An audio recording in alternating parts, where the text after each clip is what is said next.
This program is brought to you by Newsworks in cooperation with the City of Eau Claire. This program is simulcast on WRFP-LP 101.9 FM. Well, according to my electronic device, at 7 o'clock, so I'll start.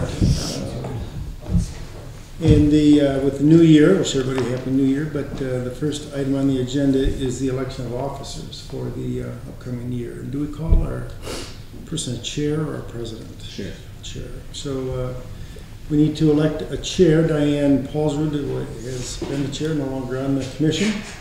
So we need a new chair. Before we take nominations, I'll say that I've been the vice president for the past 2 years, and I'm just really happy being vice president. So I prefer not to be the chair. But given that, we'll ask for nominations for anyone who would be chair. And someone has to be chair. Someone has to be chair.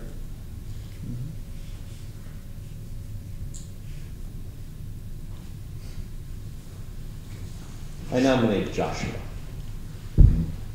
I'll second that. Nomination for Joshua. Nomination and a second. Any other nominations?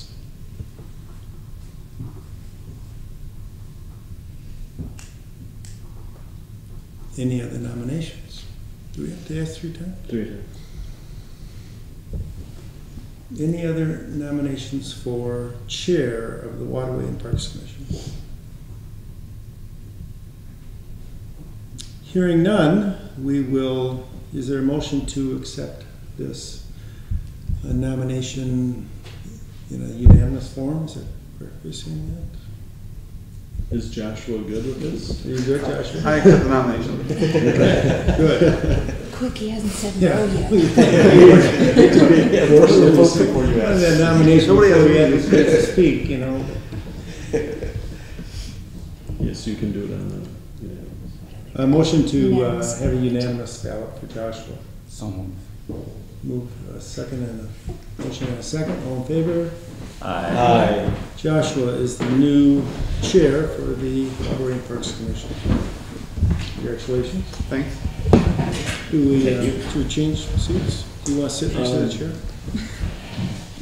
I suppose we can keep it the way it is, and then next time we'll change it around. Very good. So Joshua, you're taking over. I suppose the second would be the nominations for vice chair. Correct. Yeah. Are there any nominations for vice chair?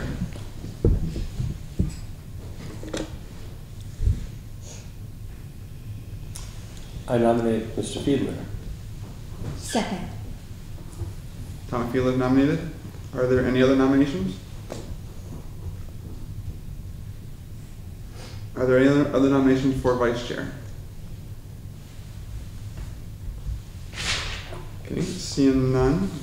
One nomination is Tom. All in favor, please vote aye. Aye. Those opposed? Congratulations, Tom.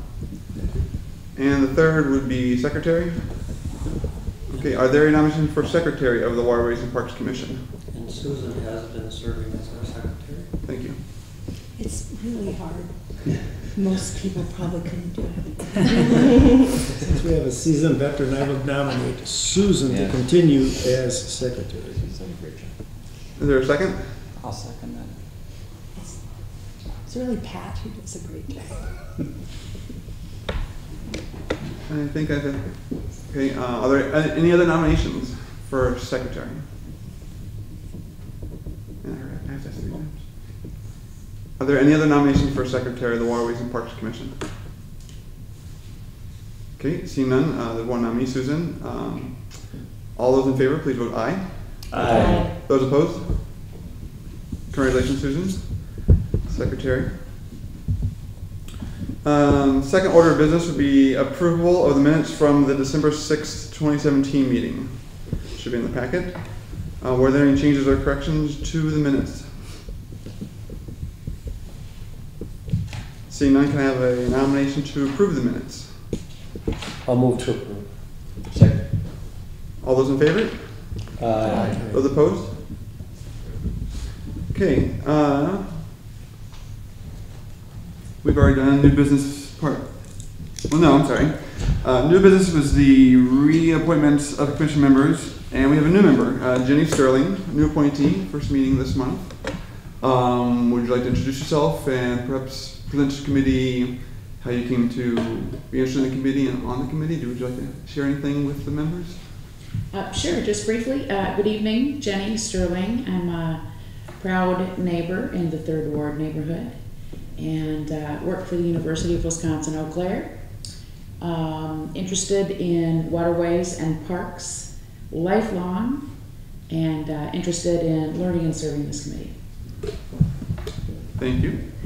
And reappointments to the committee were David Lehman, Susan McLeod, and myself, and these appointments are valid through the end of December 2020. Okay, item B on new business.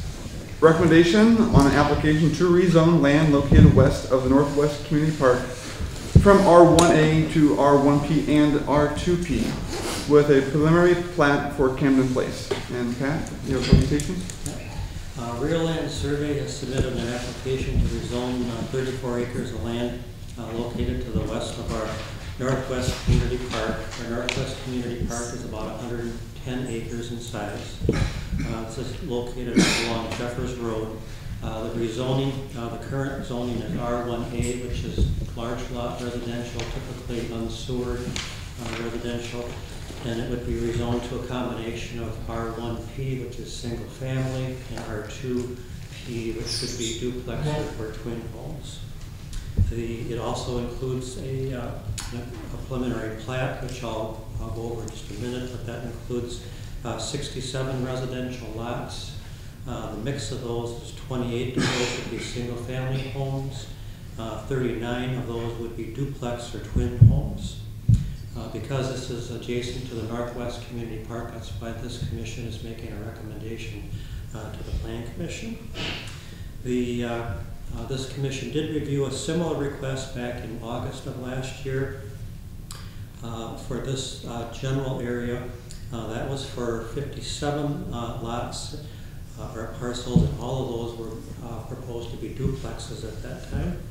The commission reviewed that and recommended approval to the Plan Commission with the stipulation that the east-west street, which is called Daisy Lane, be of sufficient width to accommodate a pathway that would connect Jeffers Road over to the community park.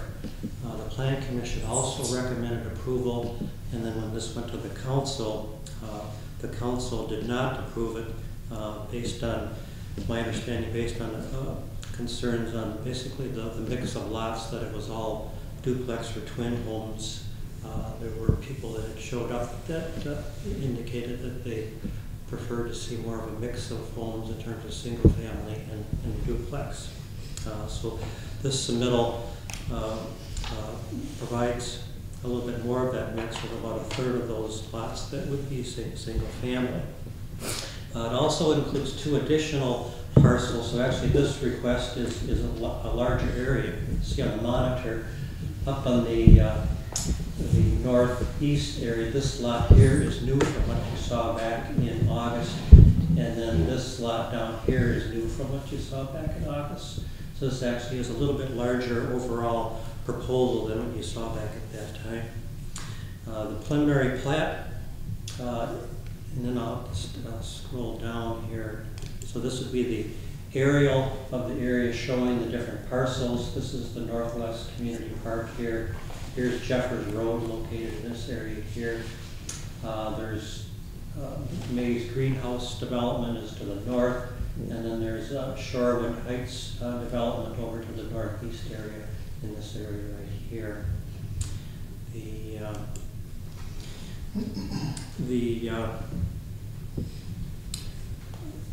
For the Northwest Community Park, there was a concept plan that was prepared back a few years ago. This is a drawing of the concept plan for the park itself here, and what that showed is that there was what we wanted to see was a connection from Jeffers Road east-west over to the park in this area. So this proposal is doing that, and then it also shows a connection to the north up to the Sherwood Heights development here, and this proposal does that also. And then this is the preliminary plat for the development. The areas that are shaded here, these would be the areas that would be the twin homes.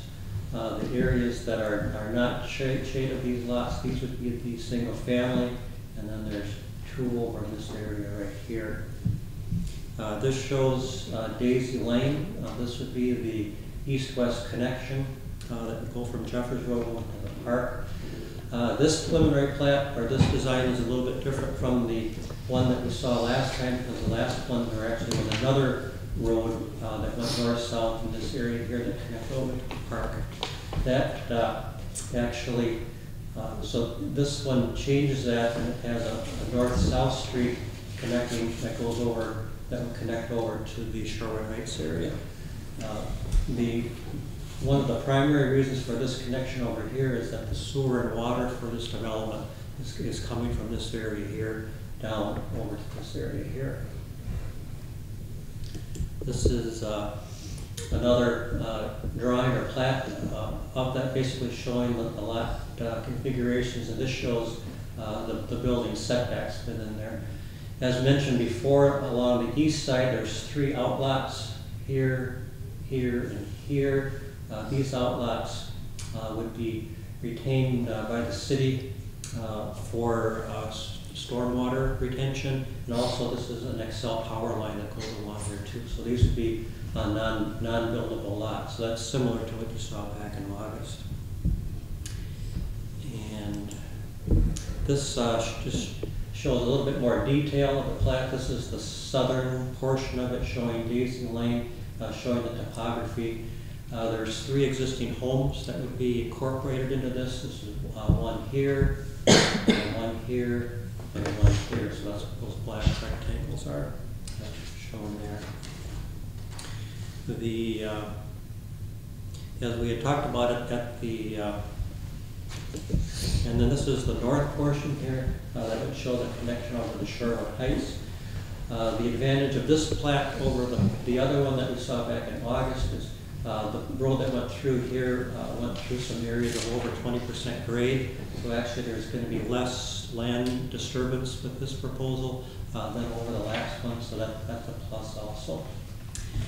When we had talked at the last meeting, there was some discussions about the park itself.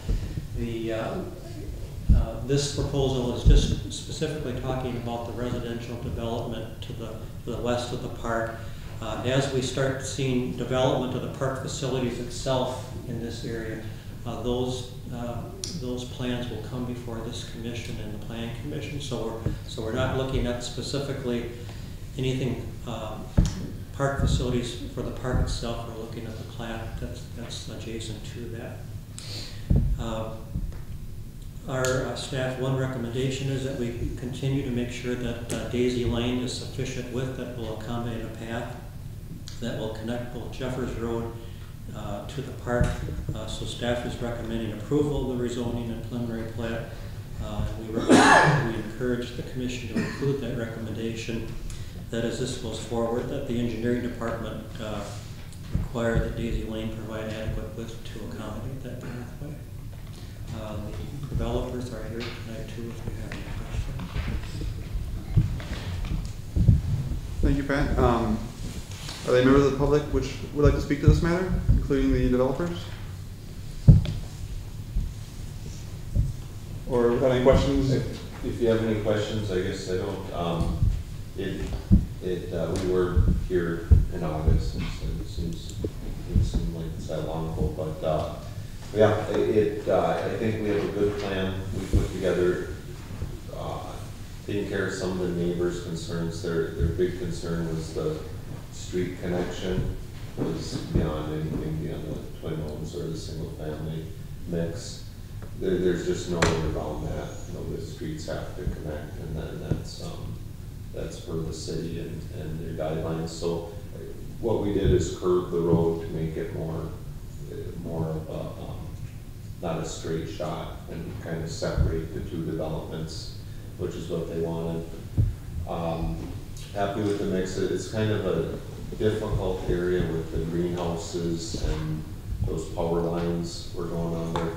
So we're dealing with quite a few issues there, but I think we'll be able to make the neighborhood really nice and do a lot of planting and stuff like that. Since the last meeting with you guys, the ship, I believe is called, I don't remember the gentleman's name, but the Chippewa Valley Bike Association, I think they maintain the trails throughout the park. And he reached out to me and asked how the connection would be and stuff. So I've talked to him a little bit, and we'll work on something to give some type of at least temporary parking when the road goes in there. And maybe do more. We'll sit down with the Parks Department and kind of figure out what we can do, because it just benefits our development too to have a nice area. So I guess that's it. My name's Cody, by the way.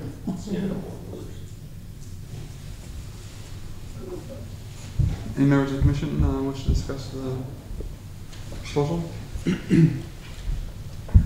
It seems that this, from our perspective and why it comes to this commission, that the proposal hasn't changed a lot in terms of how it affects the Northwest Community Park, which is an outstanding piece of property or outstanding land. When we talked about it in August, I said, I need to go out and walk around it. It is really a nice park. And yet I don't think this development will infringe upon it any more or worse or any more than the previous proposal. So I made the motion. I noted in the minutes that I made the motion to recommend approval of the rezoning and the preliminary plot. So I will motion again, make that motion that we approve this. All right. Susan?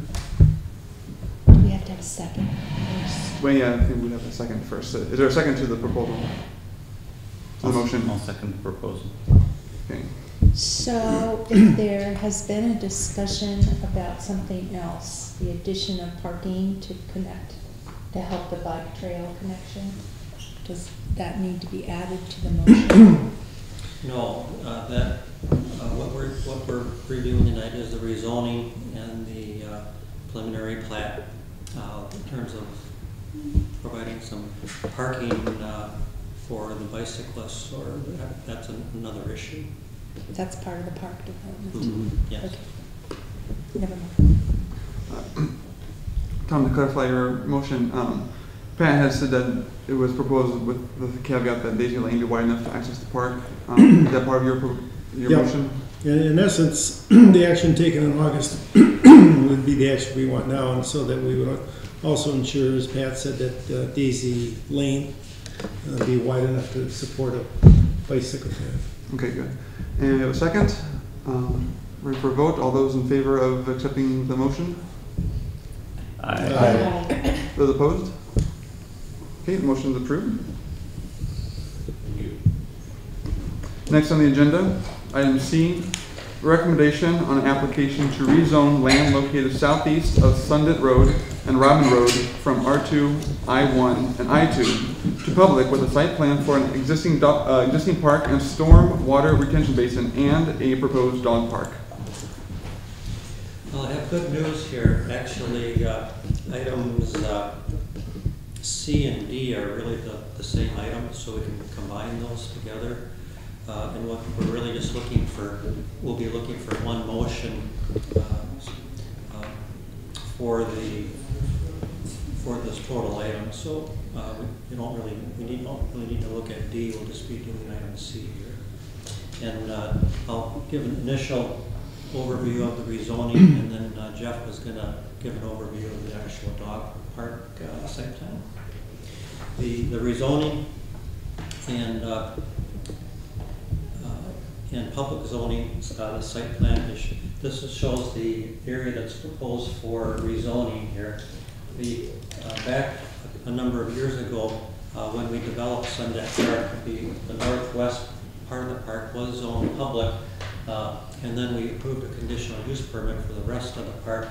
The reason that the whole area wasn't zoned public back at that time is that this was part of a tax incremental district, and the state law didn't allow us to change the zoning from industrial to public, so we had to use the conditional use permit process. So tonight, we're looking at rezoning the whole park to public to get it all under the one zoning the way it really should be. So this is the Sundeck Park, includes the area that's shaded here, and then this rectangle up here. And then the site plan then actually includes that total area. That's about 11 acres in size or so. This is Robin Road, located here. This is Sundeck Road, located here. This is the site plan for the dog park itself, and I'll let Jeff explain that. Sure. Little history on the request for this. There have been several requests for the city of Eau Claire to design and construct a new off-leash dog park on the north side of the city. One that would complement the current dog park on the south side of the city. Earlier or late last year on December 13th, we conducted an open house to present two options for the new dog park. And the Sundeck Neighborhood Park is, Pat was saying, has a considerable amount of land that's unused. It is one of our neighborhood parks. And you can see the area here that constitutes our neighborhood park. We got a shelter, basketball court area, and then also a playground. A parking lot with approximately 8 stalls here. Our plan is to extend that to about 18 stalls with a handicap. Out on the south side, we have a parking lot that has 22 stalls, so it's comparable. The area that we're looking at, this larger area with the yellow, that's the fenced-in area we'd be looking at.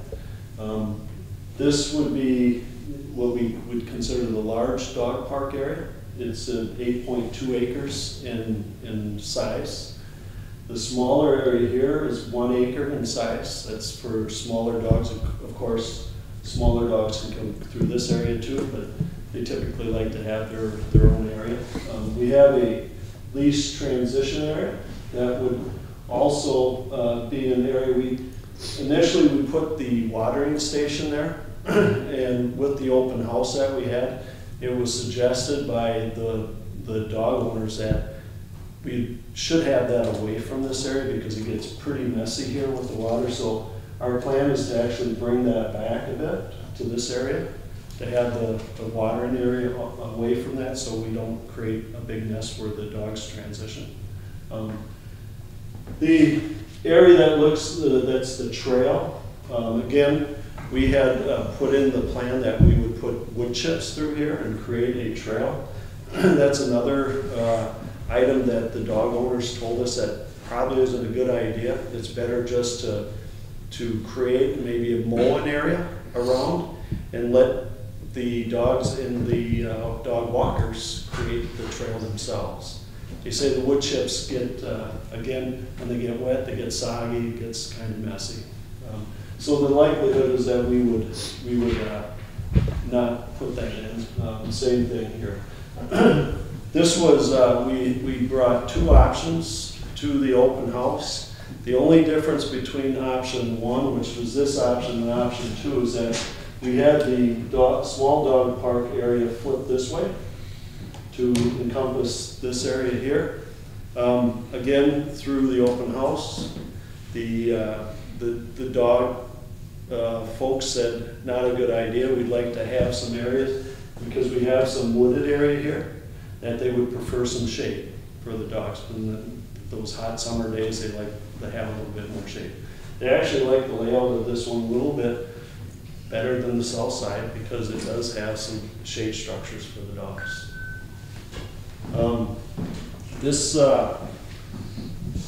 This project was approved, and well, if it is approved, it would be bid and constructed in the spring and summer of 2018, and with the grand opening sometime in the summer or early fall.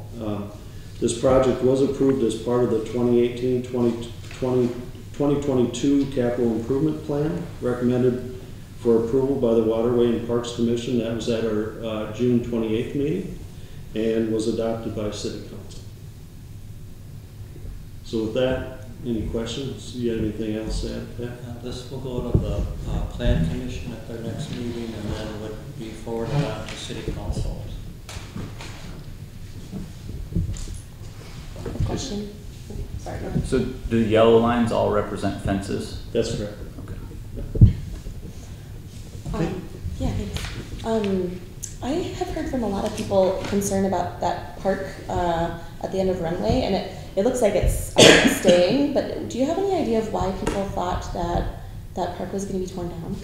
I'm not sure. I don't know if there was just a misunderstanding. We didn't message it out that way. Okay. In fact, one of our main premise was that we wanted to make sure that the neighborhood park stayed there. Mm-hmm. This has been an area of the city that we've had some problems. We've had several cases of vandalism here at this shelter area. And our hope is that by bringing more activity there, that we will have more eyes on the area, and that would create maybe a better reflection. Mm-hmm. I know that was part of the thinking of adding more things like the pickleball Mm-hmm. courts to McDonough Park, and has that helped? It has immensely. We have seen a vast improvement of activities that we didn't want to see there. And we have more and more people there. In fact, we're going to be looking at coming up sometime in the future with some other amenities that we're going to look at putting in that park. And is this playground area and so forth, is it highly used by the neighborhood? Not that much, but I would assume that once we get some of the dog folks there, that we'll have more children in there, and that's our hope. Okay. The basketball courts do get used quite often. When I go by there, I see some kids out there playing there. Will this have a fee like the other park? Yes, it'll fall under the same fee structure as the other dog park. Yeah. So the requirement is to have a pass. And the other thing that may perhaps mention here is that this entire area is actually being funded through the dog fees that the fees that have been paid for by the dog owners. Okay. Are you planning to plant any trees in the open area in the larger dog park area? Yes, that's something that, it goes, as Pat said, it goes to the Plan Commission on the 5th of February. Yeah. And at that time, I believe there's going to be some recommendations that we do some tree planting and some more lighting on the parking lot area. Things that we would include. Well, I think what Kate's asking is within the park itself. Oh, I'm sorry. Yeah. Okay, yeah. There's actually, one thing I should mention here is that working with our partners in engineering and the DNR, this is actually a storm detention pond area here. And we were able to utilize this. The DNR gave us approval that we could go ahead and move forward with this project. There's the water that comes into this area percolates down very quickly. I was out there in the spring of the year walking through here, and I was just had regular dress clothes and shoes on, and I never got any mud or anything on me. So that's a good thing. So it percolates down. So I don't anticipate that, because this is a storm detention basin. We plant here. We have a good amount of trees through this area. We'd have to look at it. I mean, if it's something that we would want or need, we have a forestry division that could certainly take care of that. Mm-hmm. But the one thing I was talking about through here, likelihood is that we would do some more plantings through this area on the boulevard. Nice.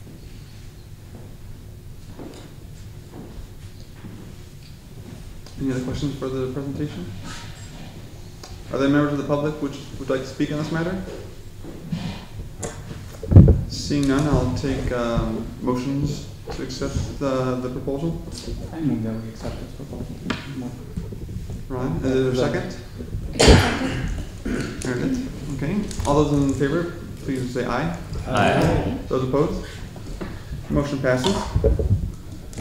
Skipping D, moving to E, recommendation to amend ordinance for the mobile food establishments.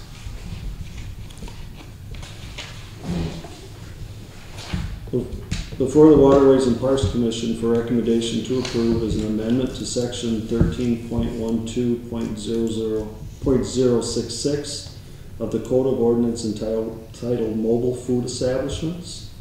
The City of Eau Claire has an ordinance that allows licensed mobile food establishments to vend and sell food in city parks.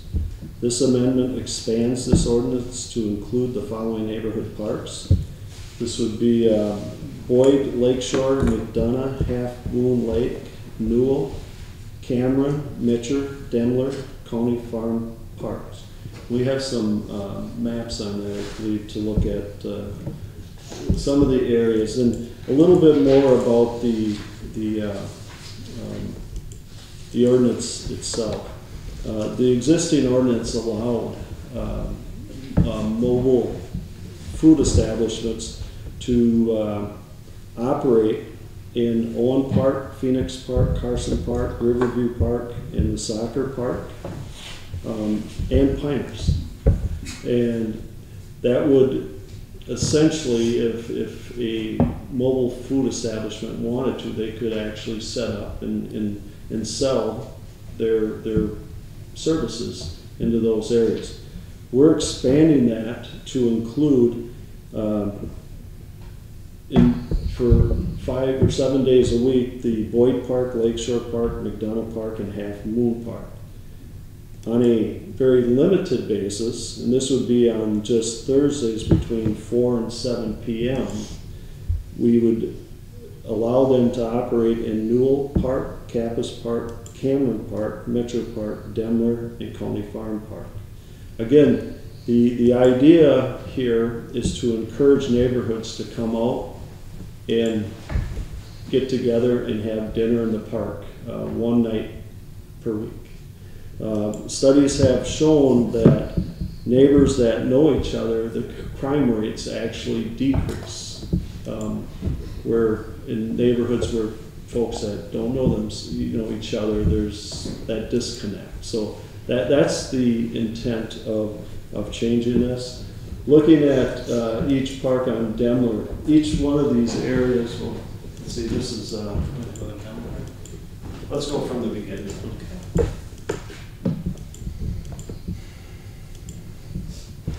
So looking at Boyd Park, what we've done here is that we've established an area that we would allow mobile food establishments to be part of this. But what we've done in the other parks is that we actually designate an area. So we don't allow them to use this entire area. What we'll do in our parks division is that we'll establish an area and put a sign up and say a mobile food vehicle can park here. This way, it doesn't, someone wouldn't come in and establish the whole area and then we don't have parking for the neighborhood folks that want to come in. So this, looking at this for Boyd Park, this would be the area we'd be looking at establishing.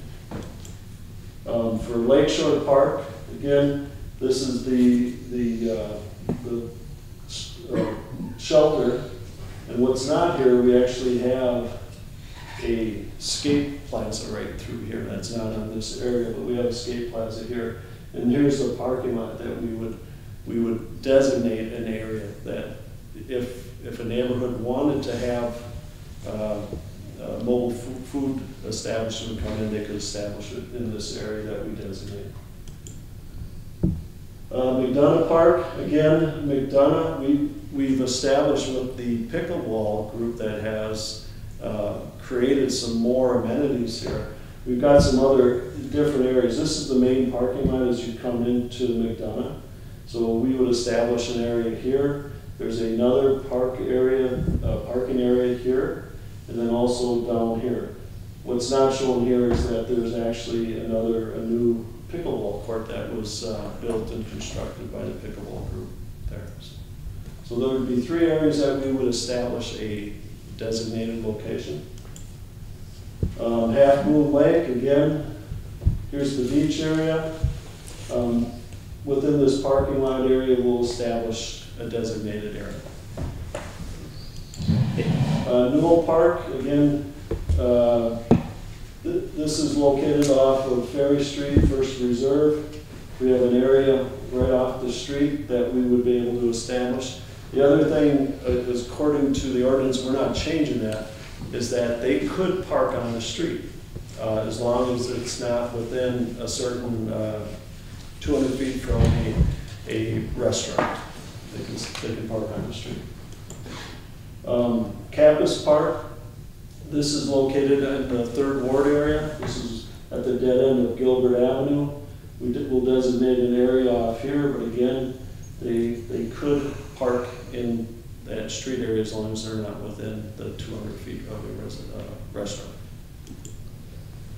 Cameron Park, it's off 11th Street. Cameron is to the south. Again, this is the area that we would look at allowing a food establishment to park, and we designate an area in this area. Mitchell Park, this is on the south side. You got Mitchell Avenue, Sharon Drive. We have an area just off by the shelter. So this is an area that we would designate a spot for a food establishment. Denwood Park, again, this is off of Putnam Drive. I'm in the 3rd Ward area. We have shelter, basketball courts. We would designate an area within this area here. County Farm Park, this is up off of Truax Boulevard in the area off of County Farm Road. Again, we got a neighborhood park here. We'd establish an area right by the in that parking lot area by the shelter. That's the last one. Is there ample enough of seating, or will they be adding more seating, or what's there now? Do you think in all those parks? Is there enough benches or picnic tables or? There could be. I mean, we certainly can deliver if a group wants picnic tables. I mean, there are picnic tables there. The idea would be folks would get together, and we might even we have a program that we have block party bags, game bags, that our recreation division could drop off with that. And the thought is that people could bring their folding chairs out and have the mobile food establishment there, and they could order their food and go sit along with their neighbors and enjoy an evening in the park with. And again, we're looking at 4 to 7 o'clock for the months of June, July, and August. So it's. I guess what we're trying to do is create more of the neighborhood get-together type of situation. And I love the idea, and I know Madison has been doing it too this last year. And the one thing that they mentioned was the fact that they really did find out that they needed more seating to have a place for people to sit down with their food and get kids and families to sit next to each other and interact. And so they made an effort to, like you said, decide either on that day and make sure that they got a few extra tables at each of the parks, which is a lot of work, and I understand that, but just something to think about. The other thing they did too was they insisted that one night of the week, whether it was Thursday night or whatever, that the food trucks would have to have at least one food item for $2.50 or less, so that a family of 4 could eat for $10 for the lower income families that wanted to utilize the park and that event. And they said that that's really been received well as also, so something to think about. Mm-hmm. Yeah, I think this is great. I love food trucks. So some of the parks can have food trucks there pretty much every day of the week. If there was a mobile food establishment that wanted to do that, right, they could actually go to Owen Park. Yeah, there's about 10 parks that will have. And we have designated areas for that, right, so we would right, designate it, and they could actually utilize. And then I haven't been so observant of do more than one mobile food establishments show up at parks? I mean, are there 2 or 3 or 4 that are sort of competing with each other or presenting options like a food court? Or is it just typically one at a time? That's a good question, because I called our legal today to ask them.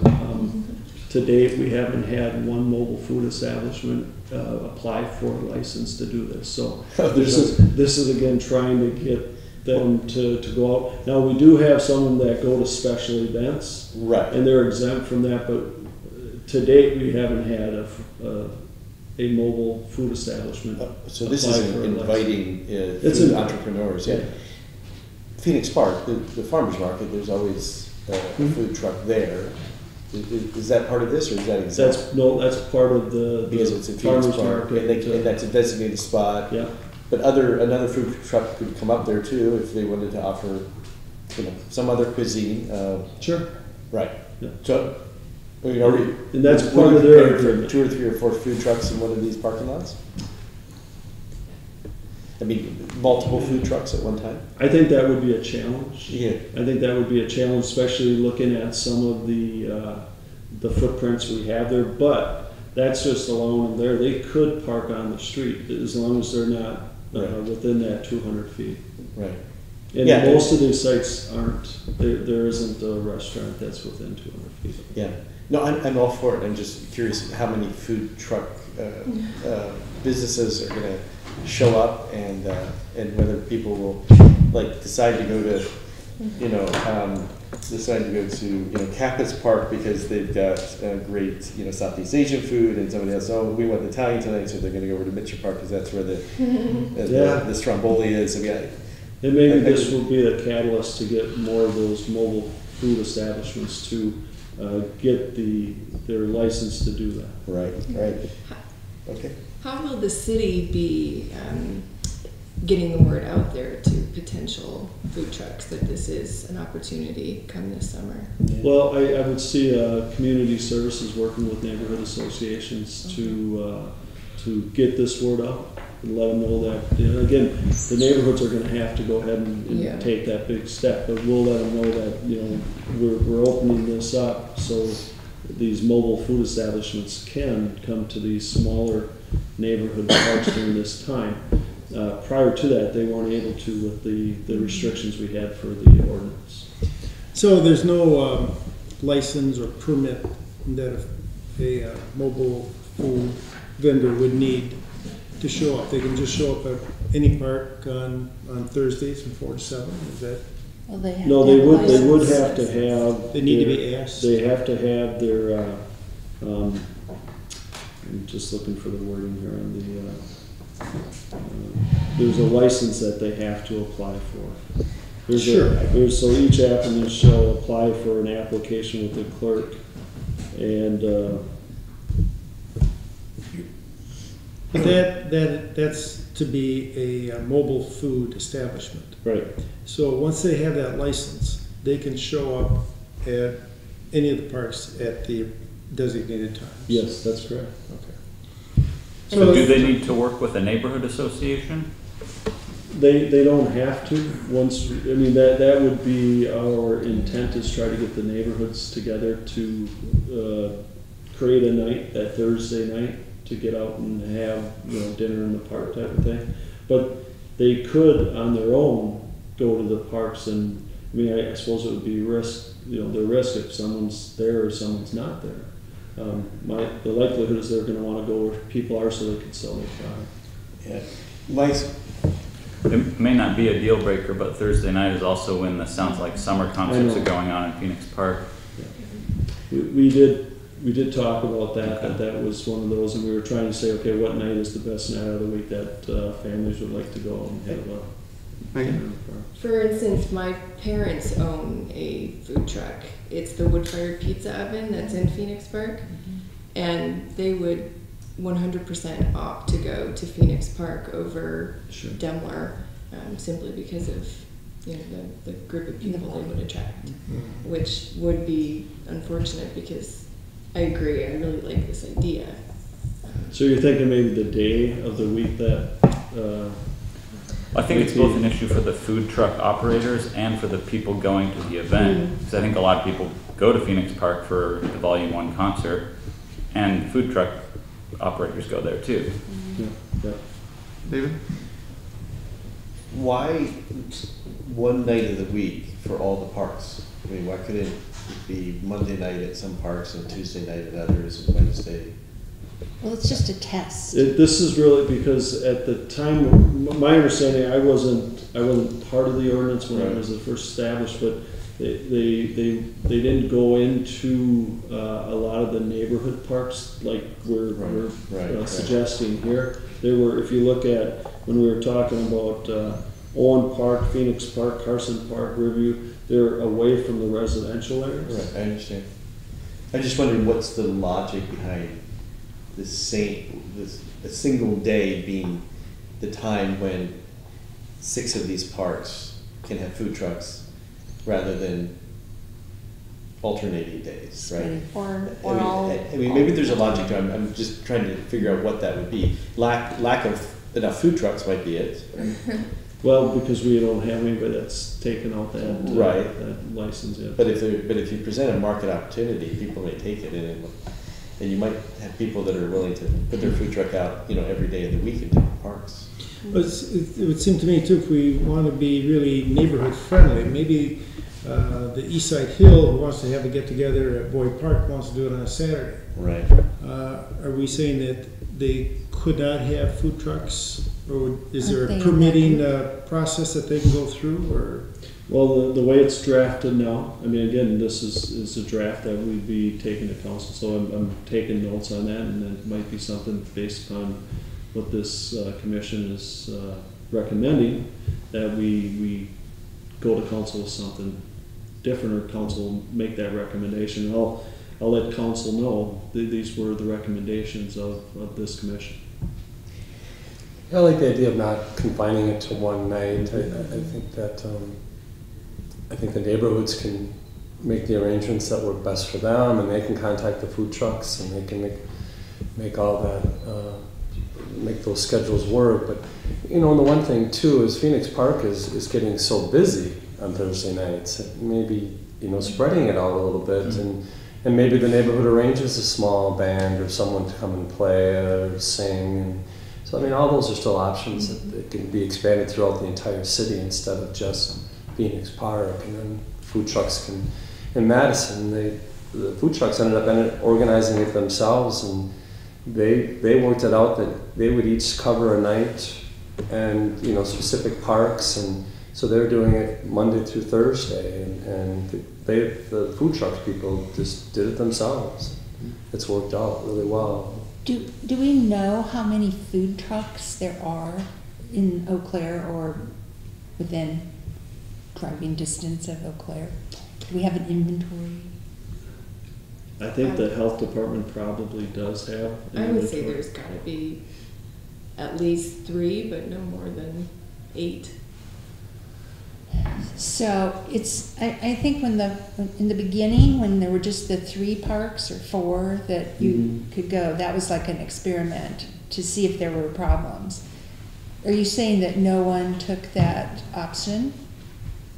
The very first option, when there were like 4 parks they could go to? Nobody took out the application and got the license that would So require them. this move is to see if it was more flexible, if that might trigger it. Yeah. But so far we don't have any situations that are like the food trucks are fighting at the intersection of whatever. No, we haven't had that issue. And so it's just making something possible. Yeah. But actually the vendors themselves probably have to decide it's worth their time in order for it to happen. Where we see the food vendors actually working with is a lot of the special event applicants. Right, because that's where they typically work through. Okay. I think I agree with Terry. Is there a reason why it's only one day in certain parks, or could it be all days of the week like it is for other parks? That's what was asked of us, to just do a Thursday night. Oh. And my thought was I think their thought was just to start out small and see where this would go, type of thing. Seeing that we haven't had any one of these food establishments yet, take out the application and get the licenses. Jenny? I would just like to suggest if there's a way to present it a different way. Perhaps it's a night when, Tuesday Night Blues isn't playing, Thursday night sounds like Summer's not playing, maybe it's a Monday, maybe it's a Wednesday. I know there is the municipal band plays in the band show on Wednesday nights. I don't know of any other weekly event during the summer on Mondays. So, maybe Monday night could be a good test night. At least speaking for a lot of my neighbors, we either walk or bike to Owen Park on Tuesdays and walk or bike to Phoenix on Thursdays. So those would be nights where we would miss out on the neighborhood dinner if that was the night that it was going to happen on Thursday or a Tuesday, but Mondays. And it also seems like some organic growth, starting with, hey, we've got this opportunity, food truck owners, you all want to get together and maybe pool your resources. Maybe there are 3 or 4 that want to go to Dembler Park on Mondays, or one Monday a month and try it out. Some thoughts. Jason? Has there been consultation with any of the food truck operators to find out why they didn't take up this opportunity last year? What they might like to see this year? I recommend that. Maybe Megan could ask her parents. Well, to be honest, I highly doubt they ever heard that this was an option.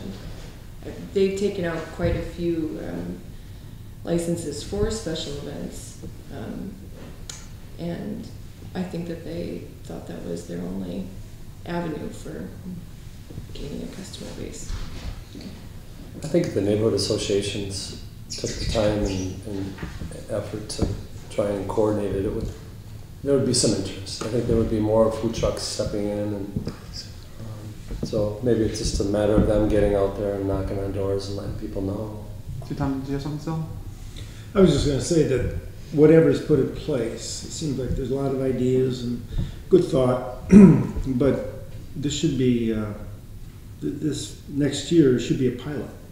And so that we should make a concerted effort to make sure that this is reviewed at the end of the summer and with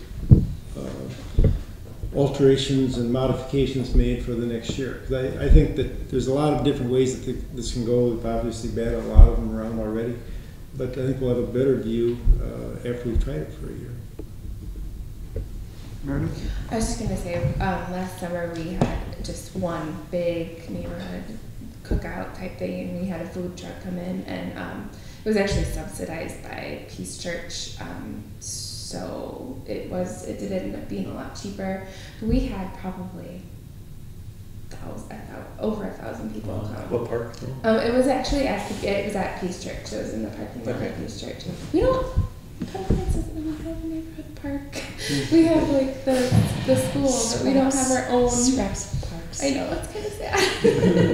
But it went really well. So I mean, I know our neighbors wanna get together and do things. So it's a neat opportunity, and the food truck thing is kind of cool. I remember, what was it? It was another church. The one Trinity Claremont.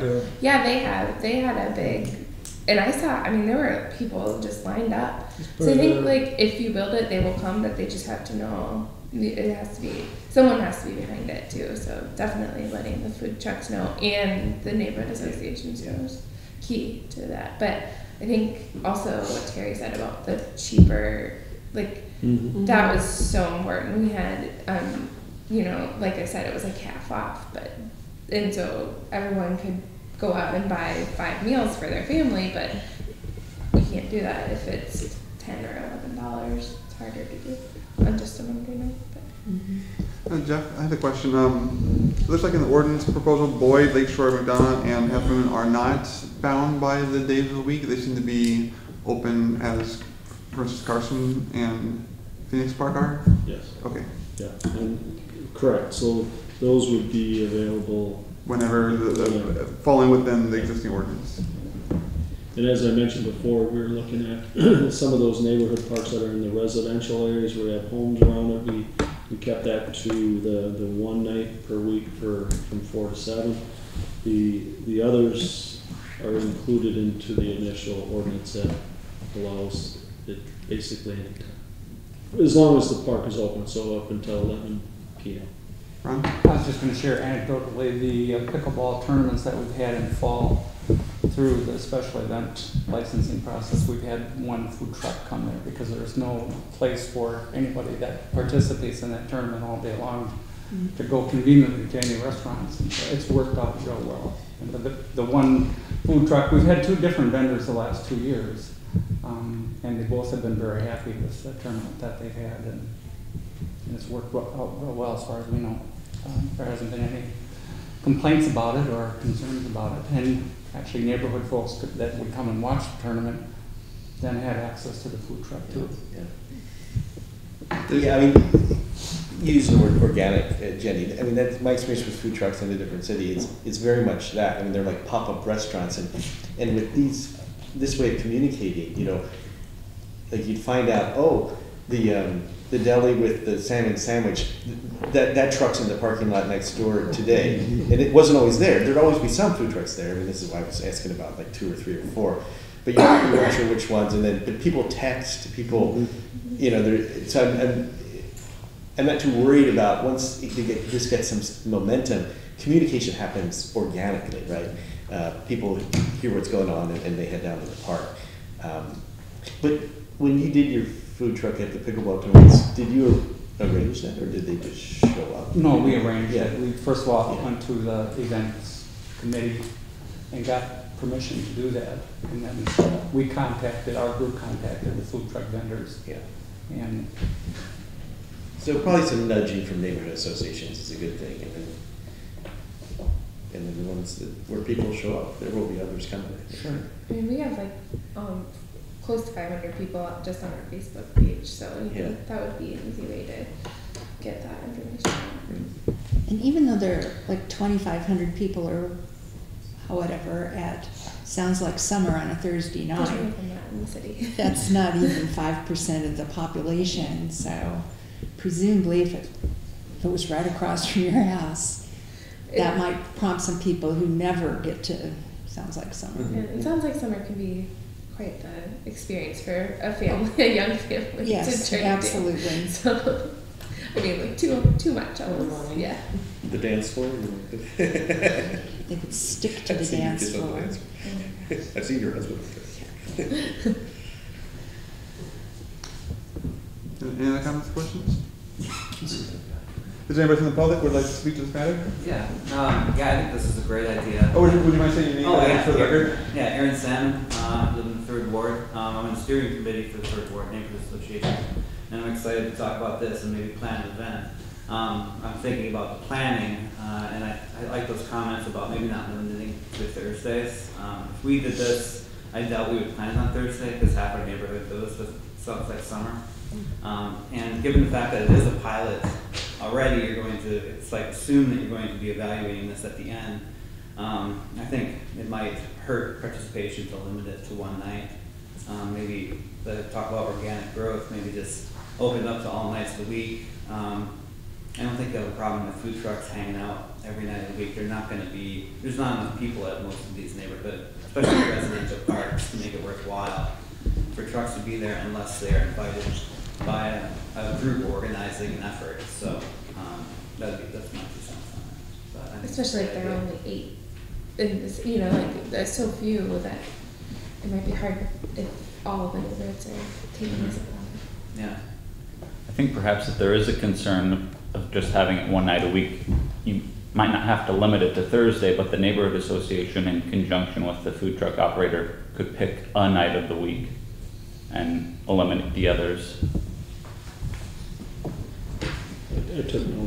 You don't want to be at the end of the test period to not know if it was because it was Thursday or because people don't care about food trucks, So if it's just open now, you might even see there's a little bit of a pattern, and there might never be a reason based on, it would just be self-limiting. There are only so many food trucks and there are only so many organizations, so they'll just all figure it out.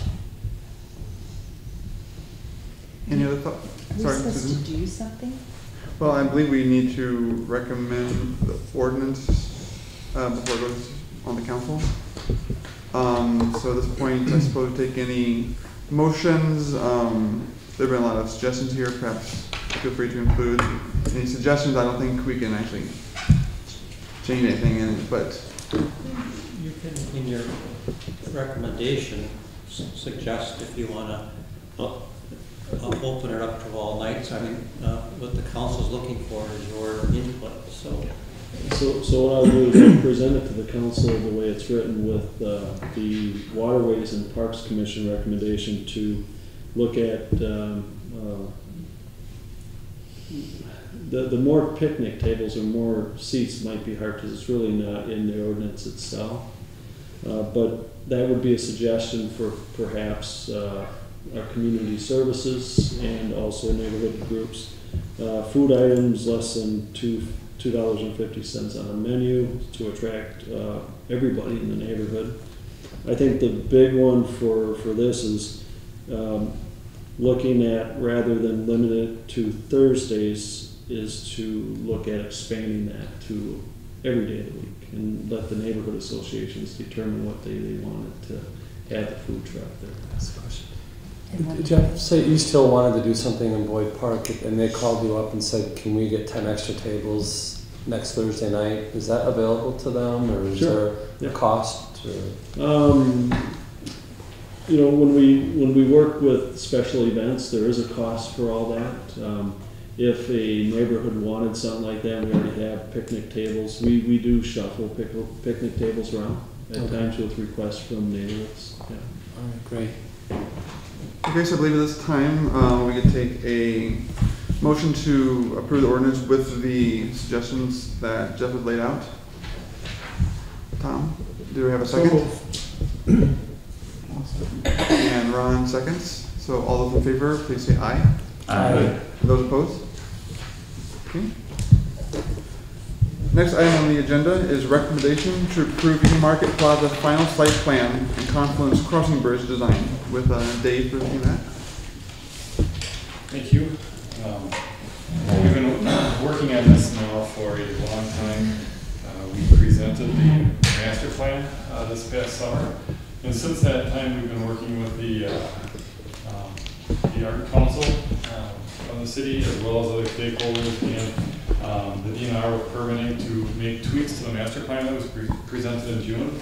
So I'll go over the site plan, what's changed and what has stayed the same from before, and then we also have been working on plans for a bridge to go across the Eau Claire River and what would be permitted, what we can afford, what would fit in and look and match with the plaza. So we have some pictures of that, and we're looking for a vote of support for the design that we have for the bridge that we are seeking to go through. So again, we have Haymarket Plaza, we have Eau Claire Street, Grand Avenue. This is the art center that's under construction, Haymarket Landing, that is currently finished and open for students.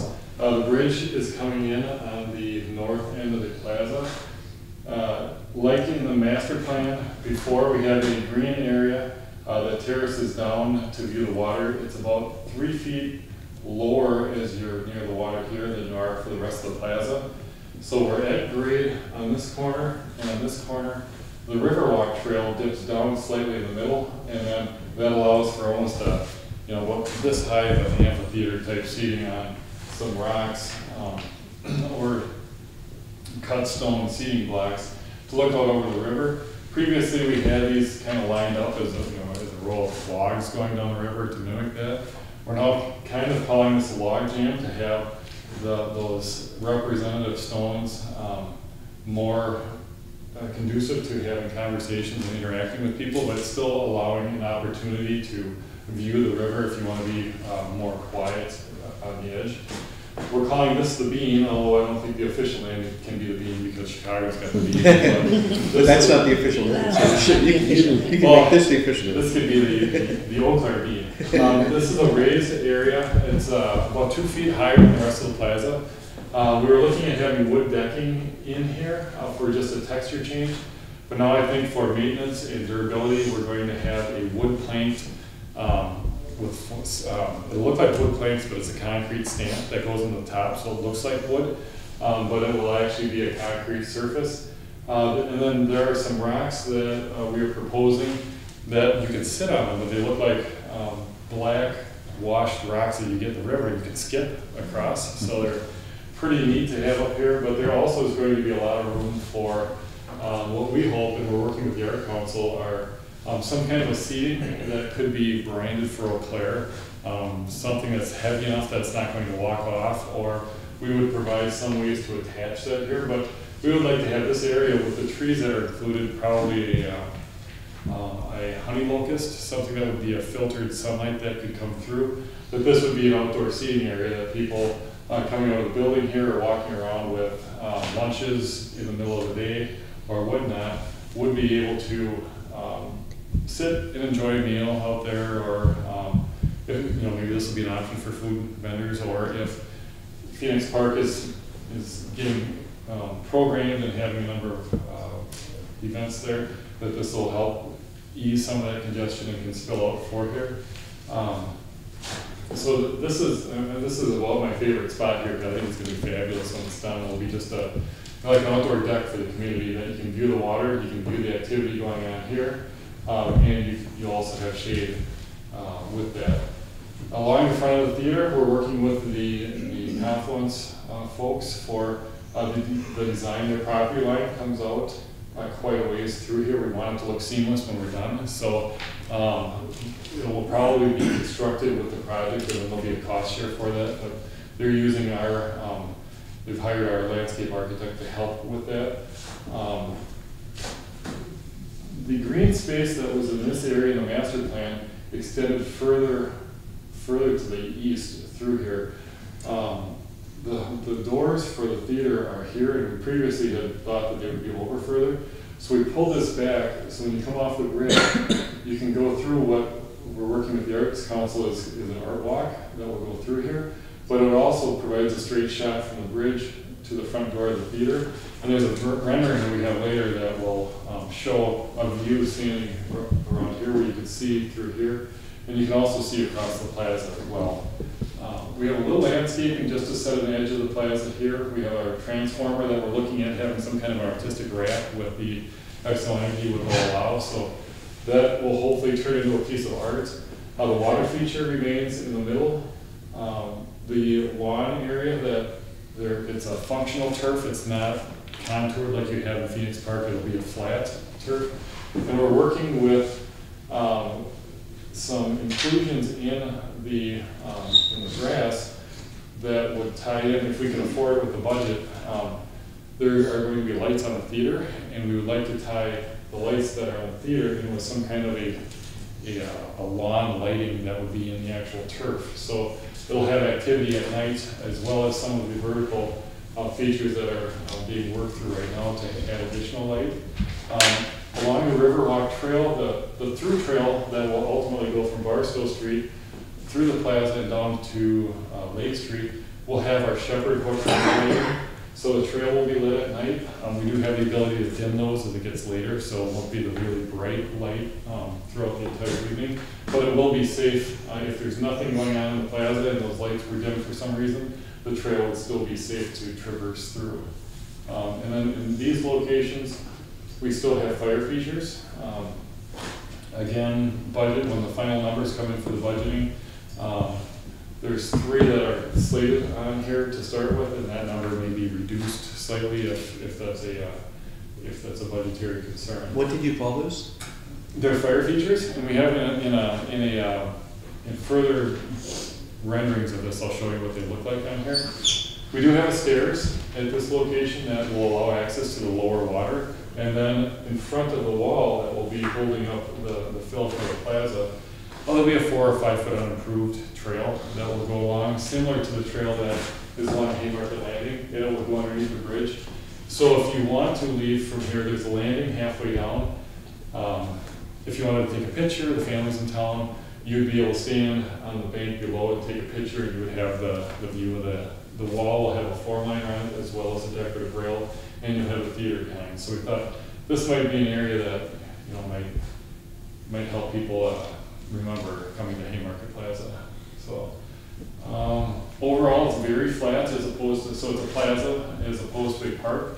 The banding that we have, we're trying to calling it the eddy, where it's trying to represent the water coming through and then curling around with an eddy there. If we can afford it, we would like to have the product that's on the side of the theater also makes a paver stone. So that would be an inclusion of either all of the bands with this stone, or maybe the outline of the bands with a stamped and stained concrete in the middle, to try and draw the theater out into the plaza, so it doesn't look like three separate buildings. They all play off each other and kind of complement each other. So I'm going to go to the next one. So are you planning a short swim over to the bridge? A short swim. From where? There it comes all the way in. Well, it seemed to sort of stop out. It's a little bit dark on there, so the renderings, when we were looking at them and when they translated in the PDF, got darker, so I apologize for that. And this just shows a view from, you know, a fictitious drone flying over it. And then we have the bridge coming in. The bridge would be a tied arch bridge, where you have an arch going over the top that ties the truss together. It has a rail going through it with a wood deck. It would be 16 feet wide, approximately 30 to 35 feet tall in the middle, and it would be painted black to match the railing for that. And we're working with some lighting folks to see what possibilities there would be for lighting for that. These are just some representative pieces of art that were just in the rendering package for this, but there'd be an opportunity for this to be part of an art walk that would come through here, maybe spill out on the Grand Avenue, or continue potentially along the front of the theater. Then you have the seating that as the terrace is down, and then you have the wall on there. And then this is a space for anywhere from 30 to 40 four-person bistro tables would fit in there. So, the next one. Here's a view on Eau Claire Street when you're looking into the plaza. Theater's finished here. You can see the water feature back here, and these are the fire features that you see. Again, you know, pretty flat as you enter. A nice hardscape with pavers and concrete, decorative concrete. So people coming on the sidewalks, coming over from the bridge and coming out of the theater have an area to congregate. Could have small performances in there also. Is there a plan for treatment of that intersection for pedestrians? Well, we have our crosswalks there, and it's bumped out. We weren't looking at the pavements new and taking it out. I know there has been a strong desire among members of management at the city, higher up on the totem pole than I am, for art between the crosswalks that would kind of slow it down. Our public art policy does not provide for art in the right of way for it. So it's something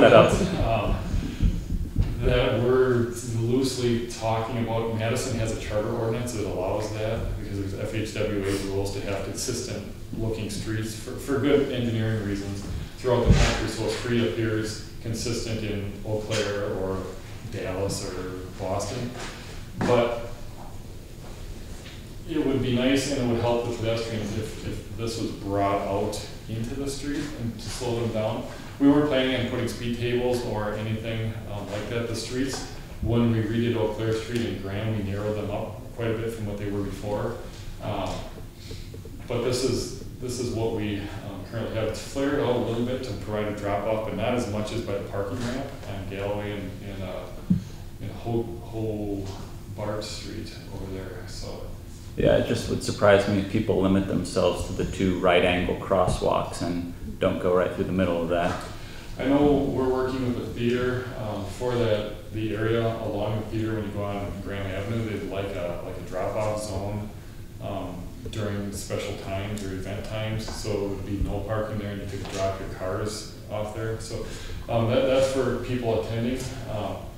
If there's a large, a lot of that's operational. I don't know if there's a large, if it starts to get into a pattern with events here where they would request, we have to get cars through to drop the mobility impaired individuals off. But if you're having a mob of people, maybe there'd be operationally like a one-way through there, or physically, we're not planning a big change though in here to the physical state. We've kind of evolved our event parking in the downtown ramp around what's been happening with this, and I could see both before an event and after a major event the possibility of a similar situation out there. Kate, you have a question?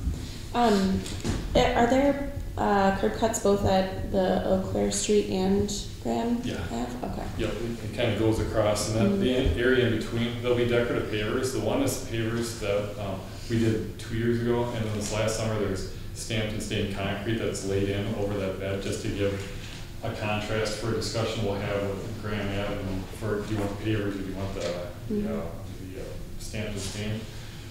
So those will remain in both fashion when we're done. Susan?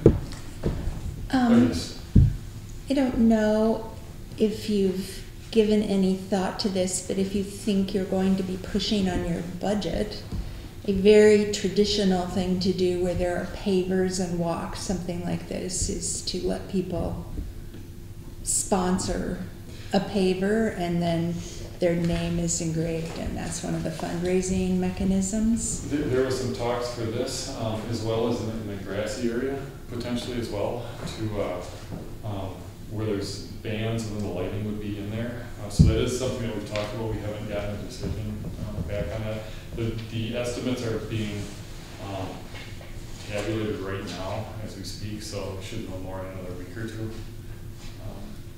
But yeah, that would be, I know the theater has a number of sponsor opportunities where they're working in there as well. So. Ron? David, is that area on the paved area accessible for people with disabilities, mobility issues?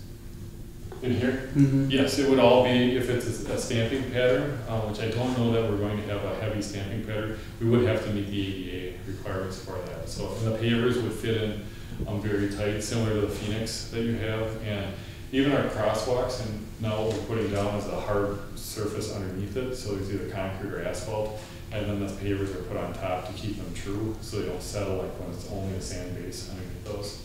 So yeah, it will be, with the exception of where the rocky areas and you have the inclines, but the flat areas are intended to be accessible everywhere. Kate? Maybe I missed it, but I saw in the description that there are going to be bike racks, but I don't know if I heard where you said that they would be. Yeah, they're not shown in here, but there will be. We'll try to have them tucked in here. We do have bicycles in the renderings on here, but that's something we typically will work with BPAC and the parks and try to find them.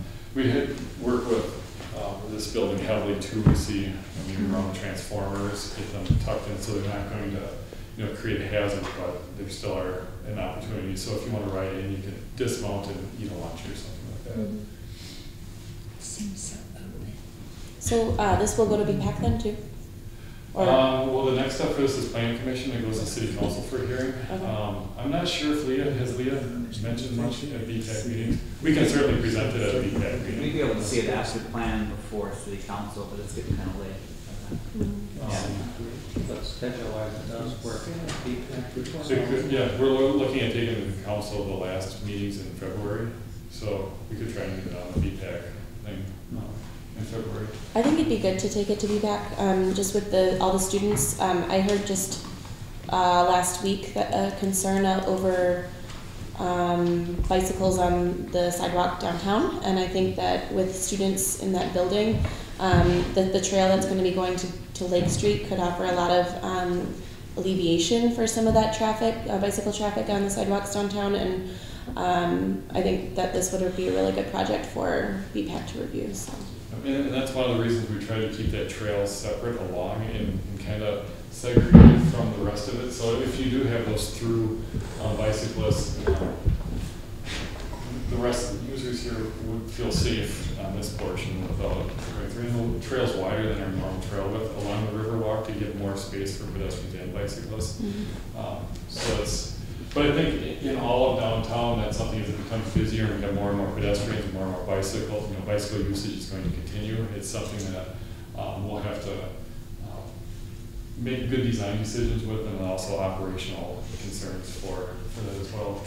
This is what the fire features would look like. Operationally, whether it's controlled by our parks division or Decky has some control over the lights on Phoenix Park Bridge. How these are operated, we'll work through to see what is the most efficient, but physically they'll be constructed so that you would be able to have, in the wintertime, summertime, you would be able to have an elegant fire focus in those areas. And then there's small little gathering areas where you could have either discussions or small performances or street music. This flat area inside of here into the theater, if you were to have an event out there, you could have 300 to 400 people pretty comfortably around tables out there if they wanted to have a taste of Eau Claire or whatnot. And then if you throw in the hardscape that's outside of this bordered area and the green and the grassy areas, you can have a fairly large crowd in the plaza for. It's not really programmed or designed to be programmed like the Labyrinth is, but it would offer anywhere from 500 to 1,000 people standing from here if there's a stage or something, if you were to have an event out here. The next one.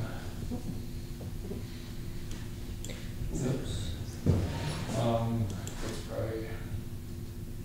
And we're going to be posting these onto our website. We have all the renderings, and we're going to have a fly through on the city's engineering website under our projects department, so you'll be able to grab these.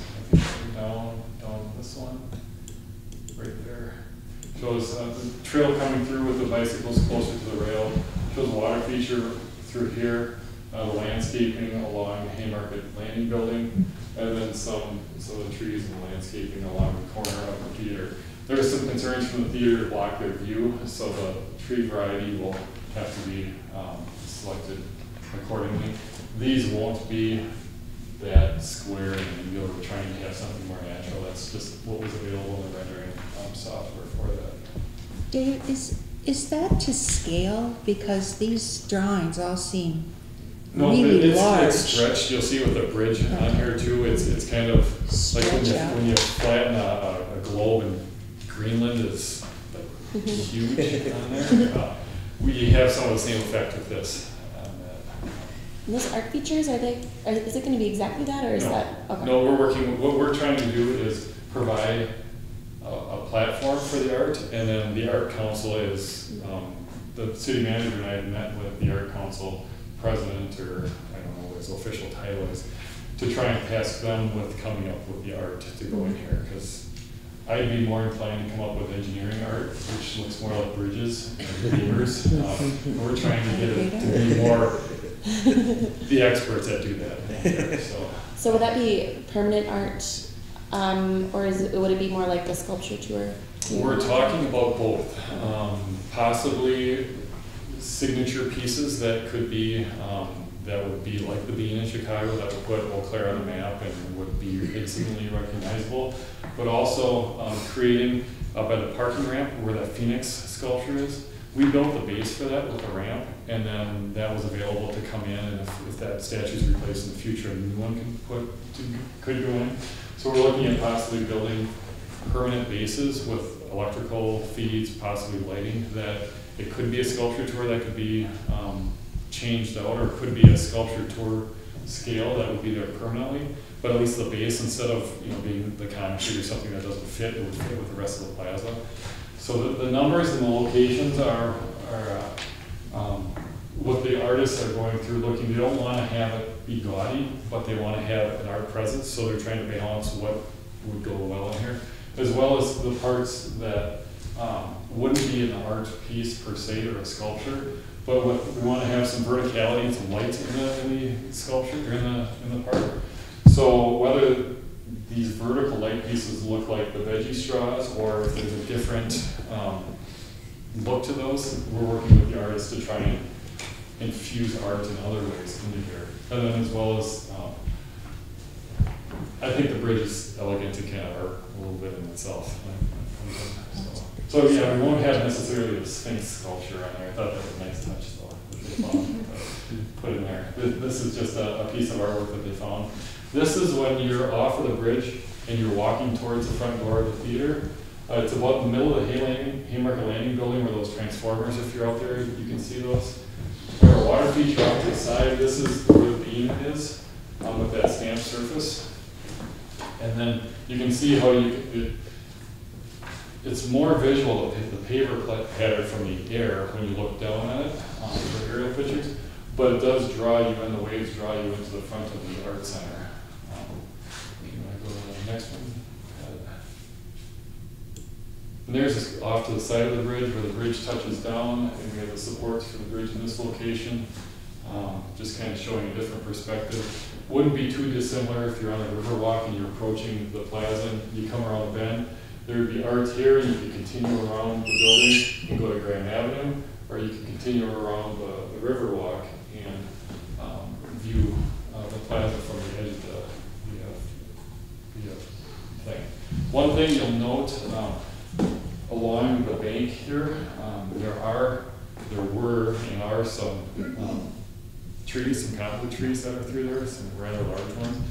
With the construction of this wall, they will be coming out, and we're working with the DNR to revegetate that. They would prefer river birch instead of cottonwood trees out there, as well as the theater with their expensive heating and ventilating equipment on top. So this will be a combination of some native grasses, river birch that will increase in height, and a more natural bank through there. And that will help with our DNR permitting for it. And again, the deck on the bridge is wood. It's painted black. Go to the next one. In the middle of the bridge, we have overlooks on each side. So it's 16 feet wide from here to here. The overlooks stick out, I believe, 6 feet on each side. The truss deck on this is very similar to the railing that you see on the Boyd Park Bridge, but because we wanted to go completely over the river with nothing touching the water, this arch goes over the top of it, and these are 1.5 inch rods that help support the truss and hold it up. So about half of the load is carried by the bridge, and then half of it's on the arch going over it. So it's functional as well as being kind of a tribute to our past arch bridges that we have. With that. About 30 to 35 feet high in the middle of the arch. For comparison, I believe the Haymarket Landing building is around 60 feet high. So, and the next one. This is kind of a perspective view, and I have a larger view of the bridge. It started to get kind of dark here, but it shows how it spans the river. It touches down. There's a planter bed that's just west of the Trailhead building in Phoenix Park. As you approach the Great Lawn where the dog's giving the high five. So it touches down there, and we'll be redoing some pavers in that area where it touches down. So hopefully where that planter bed is now will be a larger planter bed in a location for an art piece, preferably a lit art piece. So when you're in the plaza and you're looking down the bridge would frame an art piece or a beacon that would kind of bring you across the bridge. And then you want to hit the next one.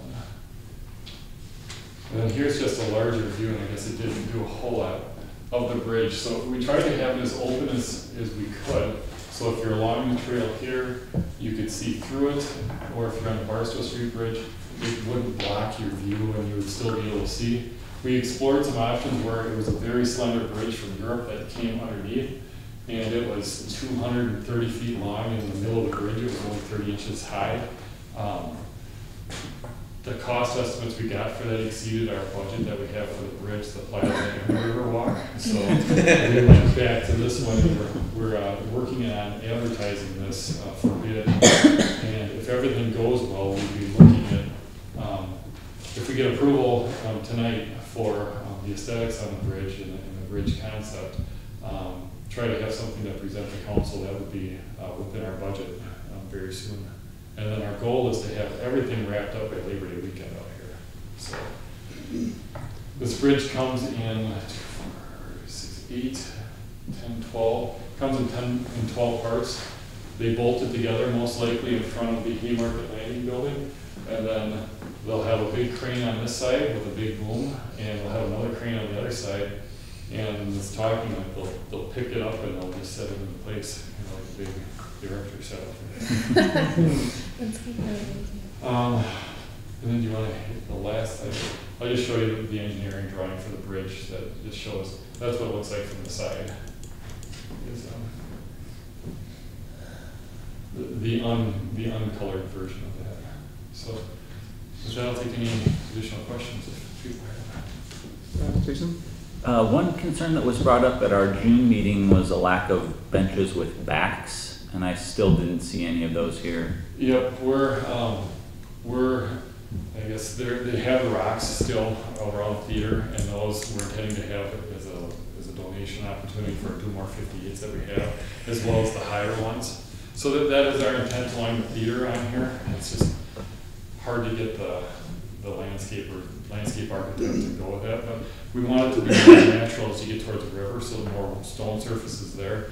And as you're next to the theater, not only a back one that's a little bit lower, but maybe a higher one where you could just sit against it. And if you're dressed, you know, elegantly for the theater, it's a machine finish. So those rocks that are shown in here, and the the benches and the material on there, whether it's a rock or a bench, and because the rocks are quite expensive compared to the benches, the actual locations will be will be fit when we're there. So that is something that we are planning to do. And did you try a rendering where you look from the confluence up the Eau Claire River so that you would see how this bridge would look with the Barstow Bridge and the bridge beyond? We don't have the model built for they have to build each bridge or each piece separately. So the Haymarket Landing people had a model for their outreach for their building. So they in the theater gave us their computer generated graphics, and we were able to tuck the plaza into this. We don't have the bridge model, so that's why when you see, can you go back 2 slides?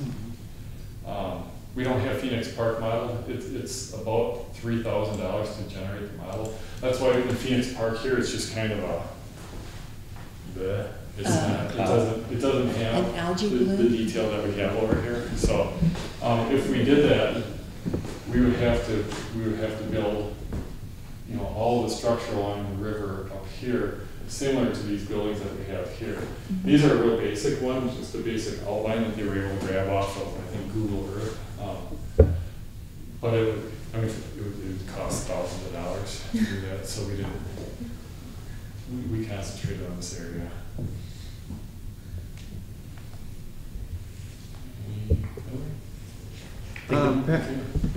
Pat, did you say that the schedule allowed this to go to BPAC and still go to council when it wanted to go? Yes, it'll, BPAC is scheduled before council. Are there members of the public which wish to speak to this matter? Yeah. If you'd like to, feel free to go before, or maybe at least stand up so they can be on. I think this is great. I think they did a great job. This is one of those beautiful things that has come out of engineering, and there's been a lot of good things. I'm getting a little concerned that there's no bike racks specifically mentioned in the proposal, in the plan, because we're getting at the level of detail now where, I would kind of expect to see those placed in there. So it's intentional and not just after the fact. I know the racks, the temporary racks in Phoenix Park seem like an afterthought, and I would like to see them more built in at this location.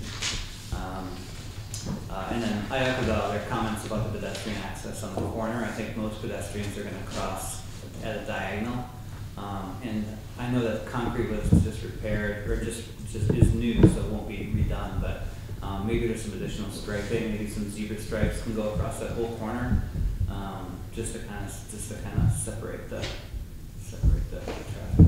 But, I guess my only other thought is, is I like your comments about keeping the lights around the edge where the bike path is, because that is important to know that, or to keep in mind that it is a good connection as a bike path, and even more so in the future once the path will probably get extended on that side of the river all the way past the library and up north. So I didn't know if there's anything that could be done in the concrete stamping to delineate like a line that people might notice as, oh, this is a connection, a through connection through this entire plaza. Just like this separate stamped line, one of the alternate colors, whatever color that you're in, just alternate that with a stamped line so there's some sort of throughput throughout the plaza. But yeah, that's great. Okay, thank you. Sir, could you say your name and the address for the record? Pardon? Could you say your name and your address for the record? Okay, I'm Ray Lawson Jr., 216 Skyline Drive. Thank you. Go ahead. I've lived in Eau Claire all my life. Okay, one thing you forgot to put on the picture is Barstow Street Bridge. Show how close it is. Why are you going to put a bridge across there? Have you ever thought what make it? What about a snowstorm like Monday night? How are you going to get it off there? Start thinking about that. How are you going to get the snow off the big beach over there? Like we had Monday night. Think about that. And I think that bridge is just a no-brainer.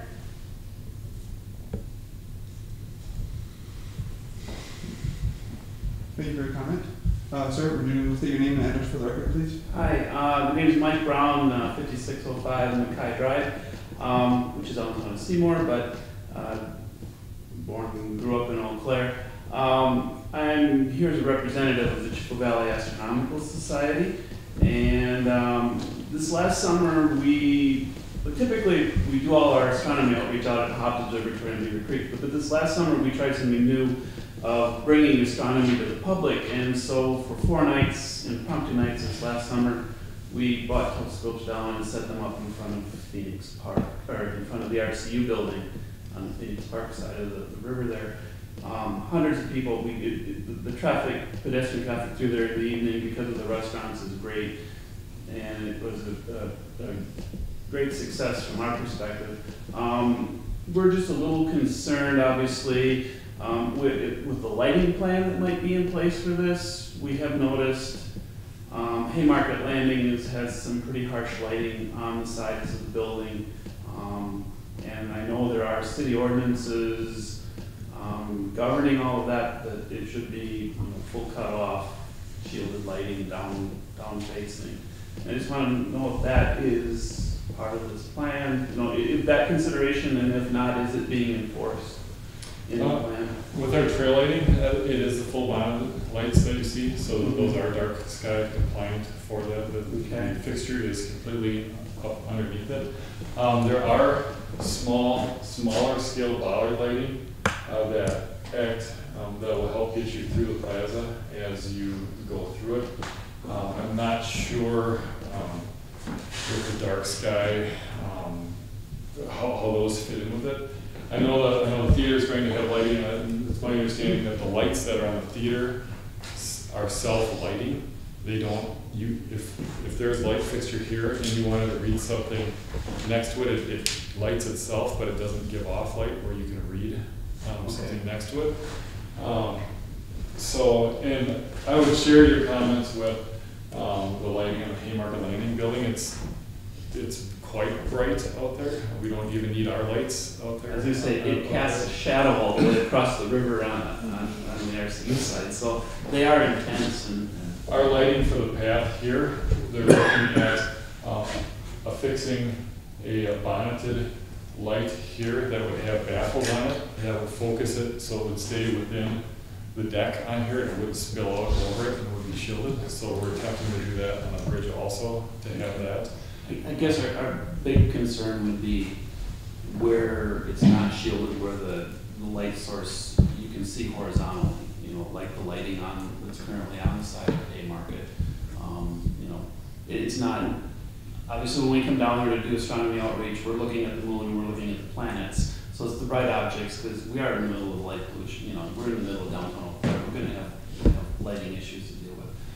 But just to try to keep the harshness, Yeah, and I'm not familiar with the permitting of the process going through the planning commission and the building approval for the lighting. I mean, there are standards in our plan. And I thought that our department has been working with the Haymarket people to try to adjust that lighting too.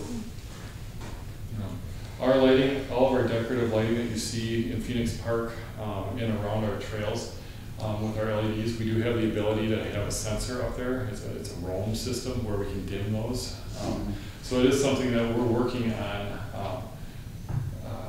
as we install lights through here to have that capability that as the night goes on, they can be dimmed, and even if they're too bright to start with, start them out at 50% if need be. So.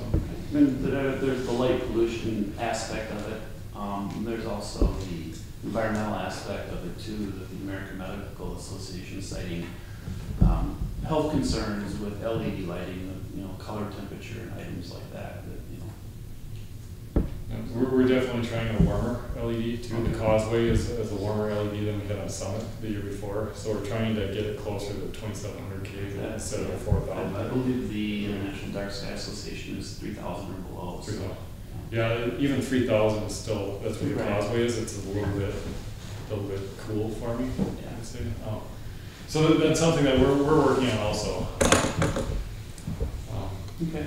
So. Okay, thank you for your comment. Is there anyone else that the public to speak to this matter? If not, I just had a question actually. Yes. As far as the gentleman's comment about how close the Barstow Bridge is, I just wondered if. Well, that is not a comment that we have not heard before. With the proximity between Barstow Street and Haymarket. There has been a desire for a long time. It's been in a number of trail plans to have a pedestrian crossing that would link the two bridges on here. Depending upon who you talk to, it is duly noted that it's about 200 feet up, about 250 feet over, and 200 feet back with the Barstow Street Bridge. But also with the Haymarket Plaza and the placemaking exercise that was held from the MPO in 2013, early renderings all the way back to 2010 when there was the first concept for Haymarket Plaza, had a bridge connecting with Phoenix Park. That medallion, that area in the Great Lawn, was designed at the time, and it's down here. There's a round circular plaza and then the bench that goes around it. That was designed to hold a bridge. That would be a semi-circular bridge that would come across like this. So even the design of Phoenix Park included features for that. Yeah, I'm not going to say that it would be a terrible burden to walk the same distance up, over, and around. But the feedback that we've had for the last 2 years that we've been going, I would say it's 90% support from the public to have a bridge around here. So money was set aside in the budget. It was certainly a lower priority than to make sure that we got the plaza finished, but right now it's looking like our budget will be able to do all three. And with Aaron's, you had brought up the Riverwalk and connecting on Lake Street. It's our hope to have that connected to Lake Street when this opens too. So we're going to try and get that wrapped up with the Grand Avenue pedestrian bridge. So all of our pedestrian and bicycle improvements are completed early this fall. And then we won't be hopefully digging anything up down here for a while. So. And could a vehicle go on the bridge to plow it? It would support it, yeah. It'll support maintenance vehicles with a brush, probably a brush out or a plastic blade, something that would not be destructive to the wood decking on it.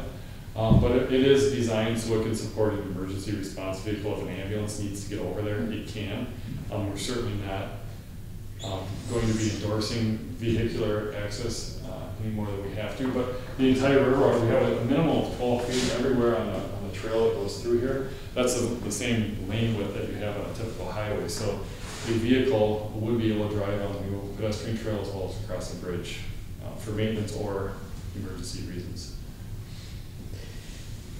So this may be beyond what you've been working on, but parking, when there's a big event at the Arts Center, I'm guessing most people would park, you know, who are coming from out of town or you know, not close by, park in the Phoenix Park, whatever we call that, parking garage, and then walk across this bridge.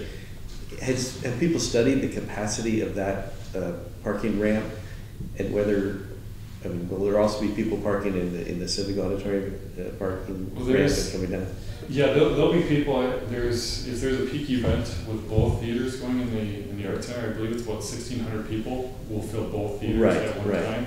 The North Barstow ramp is 778 spaces. The downtown ramp is 405.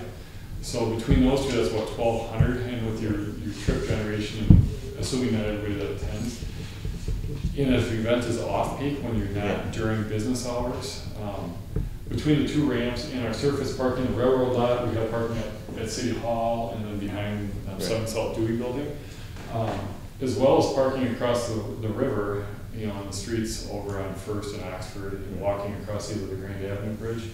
But yeah, if this is having an event, and especially if the state is having an event at the same time, it's going to be parked well out from that, which are some things that, you know, I think we may have to look at as downtown continues to develop. Do we start running a shuttle service to see if Mayo would partner with us with some of their surface parking, run a bus route similar to the 4th of July fireworks for big events down there. Yeah, this comes out.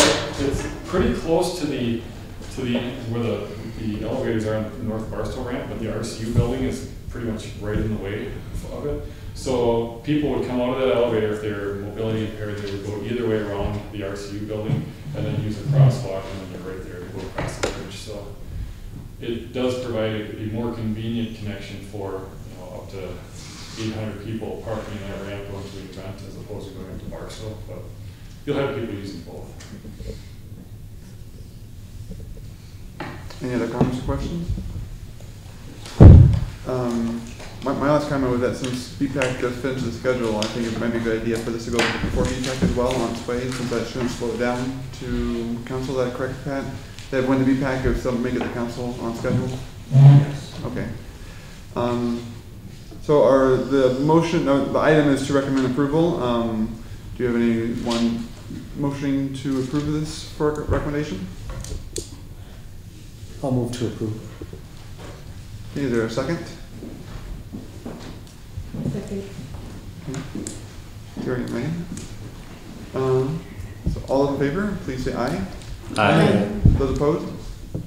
Okay. Item G, recommendation to approve Parks and Recreation System Master Plan, presented by Dawn. I know I can follow this, beautiful pictures. Mine is not as exciting as this. For those of you who do not know me, my name is Dawn Hafty. I'm the Recreation Manager for the City of Eau Claire. I've been with the city 21 years or more now, so a little bit of history. I've been asked to present a Parks and Recreation System Master Plan that our staff pretty much put together pretty quickly the past few months. But most of the information in here was drawn off of existing plans that we've had in place for 5 years or more. Okay. I believe you received a link for a rather lengthy, giant document. So, what I'm going to do here tonight is just give you a really quick highlight of what's in here, and then I'll entertain any questions. But what we are looking for is approval, a recommendation for approval to move this forward to council. Okay, so I have to kind of read older. I'm going to read. So Pat, you can just kind of go through this. And I'm not really going to read every single slide to you. I'll let you read while I speak.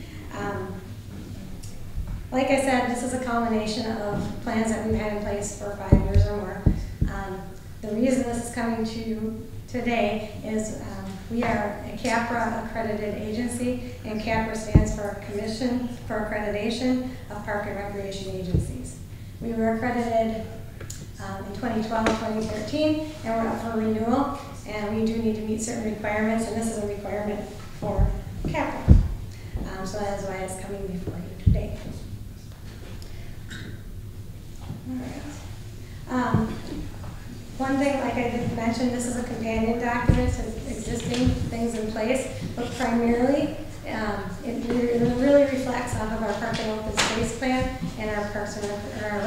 recreation program plan, which I believe are going to be coming forward to you in the upcoming months. At least the park and open space plan will. I can't remember if the recreation plan comes to you or not. I think last time we put that together 5 years ago, we at least presented it here, thinking that you may have some interest in that. So is that correct? Yeah. Okay. Okay, we can just go to the next one. Like I said, the park and open space plan and the recreation plan, those are done every 5 years. Those will be much more detailed than what you would see in this plan. And we have specific projects outlined in the park and open space plan, and in the recreation plan we identify trends and then plans, approaches to dealing with those. That's somebody who's asking a question. Okay. The plan really talks about benchmarking. It talks about our facility over inventories, planning initiatives, and then identification of industry trends. But as we all know, industry trends change all the time. So we do keep up on those kinds of things annually. We talk about those at our staff meetings and things of that nature. Okay, the next bunch of slides are just outlining the chapters. The pictures or graphs on these slides are just a sample of what would be in here on one of the pages. But again, demographic analysis just really highlights Eau Claire in general. Talks about diversity, talks about our population and things of that nature. Dawn, can we ask questions while you're going along? I noticed that you had a demographic breakdown like that based on census information, I'm assuming. And then later on, you broke down the demographics of the public survey. I wondered if you compared them to see if the people who responded more or less fit this demographic, like the census information.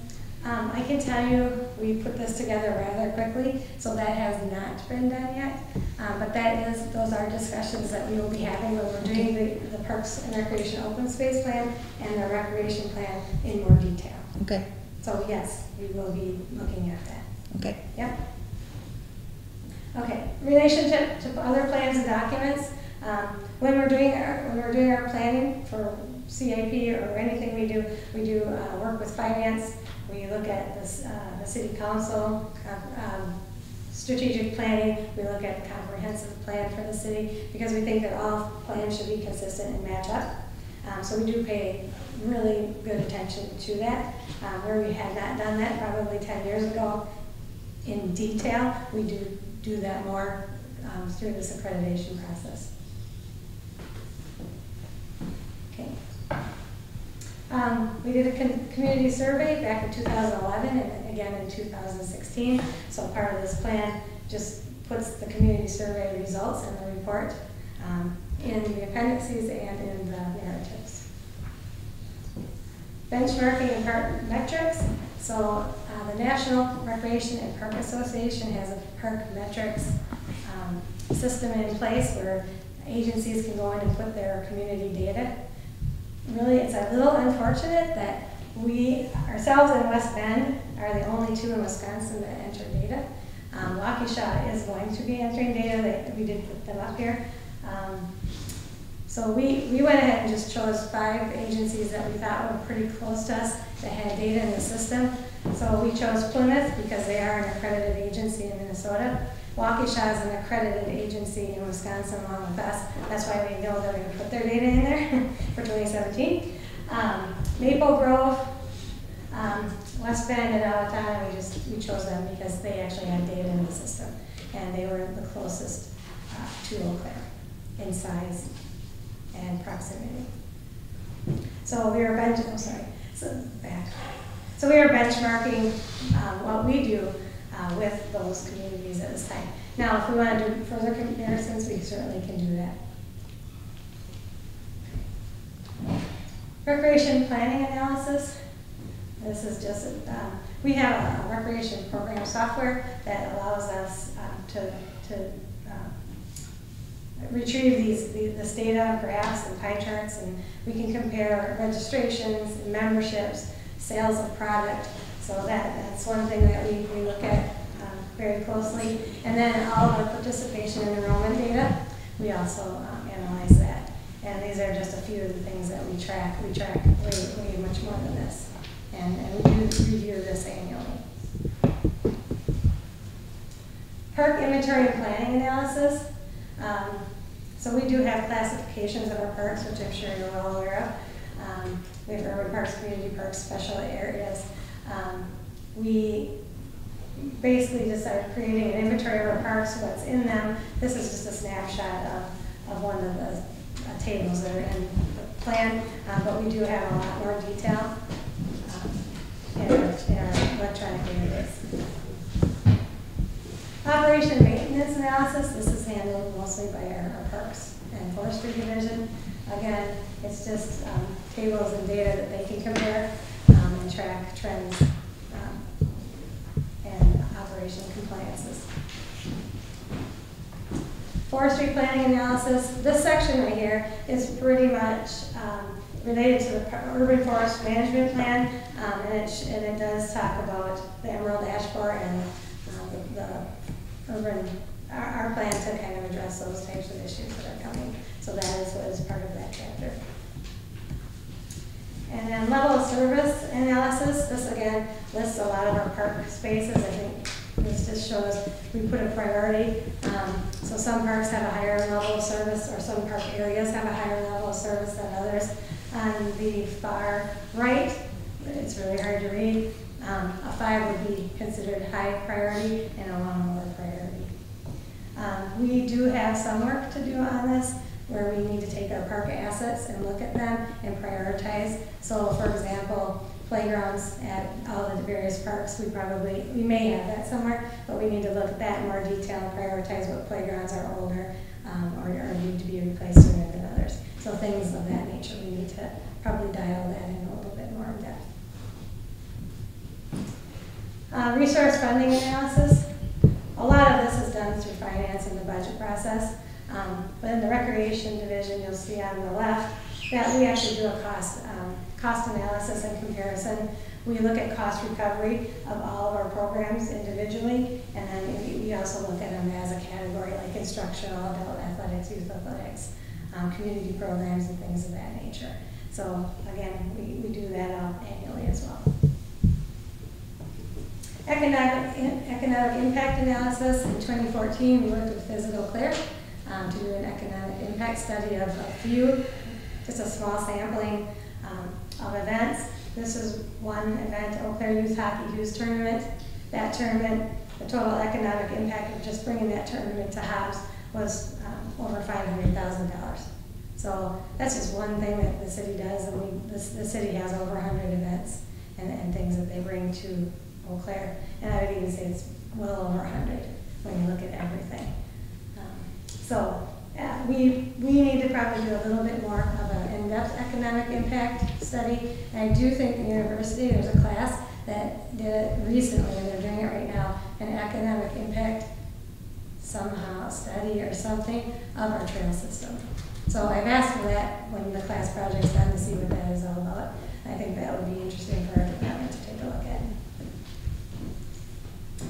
Trends analysis, every year we look at trends in the industry, everything from programs to facilities to services, what's going on nationally, what's going on more regionally or even locally. So you can't read that, but that's what it kind of looks like. Again, we categorize everything into health and wellness, facility reinvestment, conservation. There's multiple categories that we bundle into that document. So what we are looking for is a recommendation from you to move this forward to council for approval. And with that, I would take any questions. Susan? I noticed quite a few typos. You're maybe going to find those when you do this next part, but I did notice that you said that the school district had 1,000 students when I believe they have like 11,000 students. Okay. That one in particular I noticed, but wasn't you were noting changes between this and the previous survey about percentages, different percentages, and you were comparing the two surveys. But when you were presenting that survey to us before, just a few months ago really, wasn't there a factor about how the survey was conducted that made you think you got more families and younger people responding to the survey? Yeah, in 2011, they did primarily a phone survey, Mhm. and then this last time they did more of an electronic. They did more, more electronic, but they also did Mailed, and you patches could up have on- an electronic option. Yeah. So it seemed to me it would be important to say what that difference was, Okay. because some of the changes that you saw are probably because of that difference in the survey where your demographics came out differently. And that's why there seemed to be so much more emphasis on like neighborhood playgrounds and things like that. And there weren't, it skewed older before, and you didn't see as much emphasis on playgrounds. Because otherwise, people would think that, they think all kinds of things, but that difference in how the survey was conducted, I think, is worth highlighting. Yes, thank you. I wouldn't disagree with that.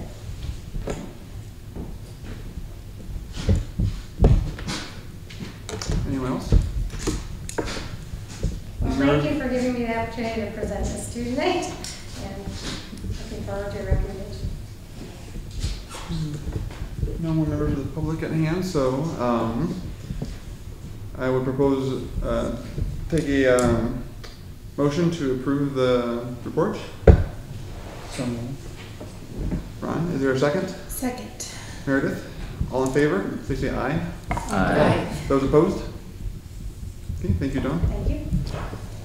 Next item on the agenda is the 2018 special events list.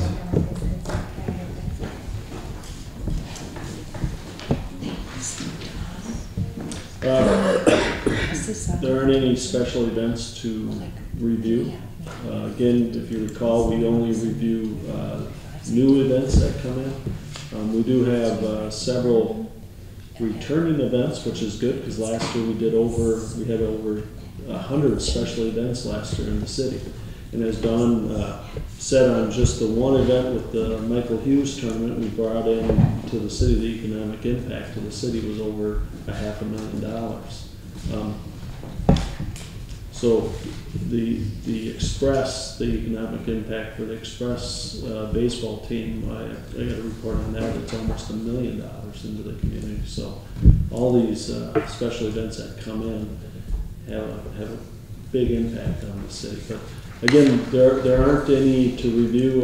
Just as a information is that the Polar Plunge is coming back to Eau Claire, and that is something that the City Council approved last night at their meeting. But we brought it through. It really didn't have to go to council for approval, but we wanted to let council and everybody else know that it was returning back to the city.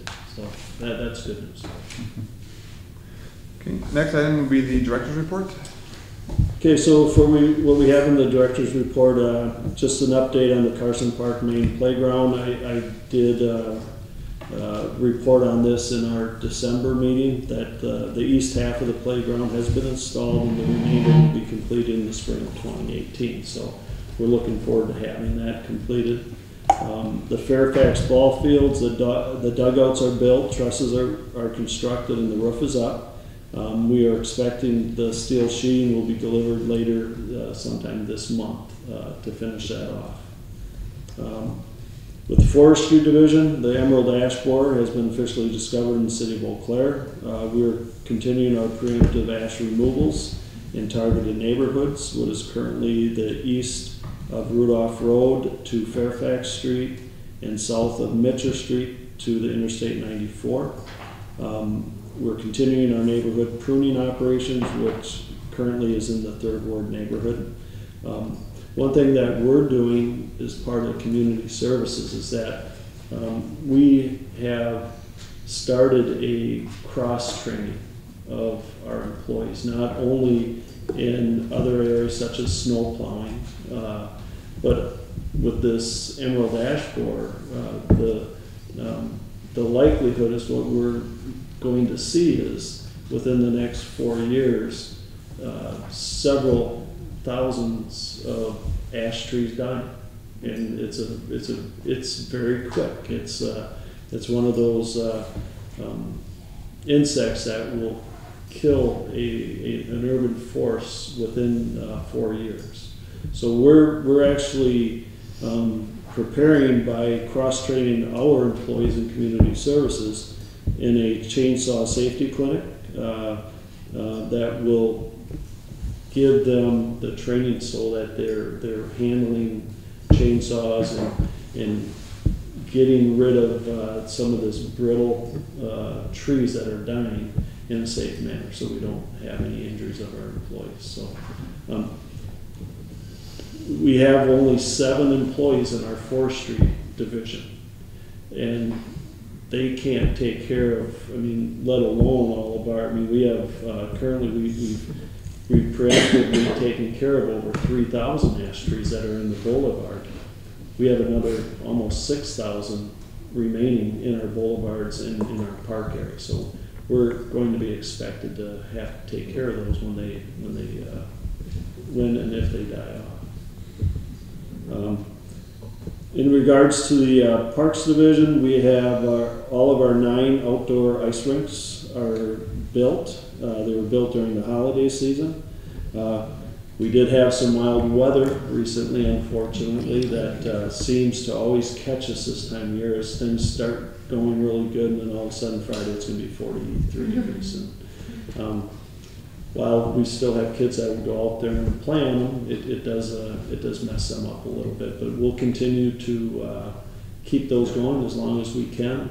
There are times when it's a losing battle, and we just say, okay, enough's enough, and we close them down. But right now we haven't made that announcement or anything.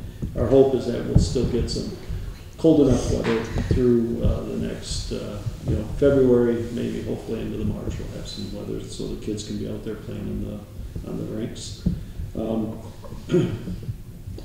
I have the lack of significant snow has hampered the grooming. Of course, we just got 9 inches of snow, so we are out there grooming some of our trails now. So they will be available for the cross country. So I saw the groomer going out today out to the wells, and I know they've been grooming the trails out on Pinehurst too. So we installed new playground equipment in the lower Mount Simon Park area.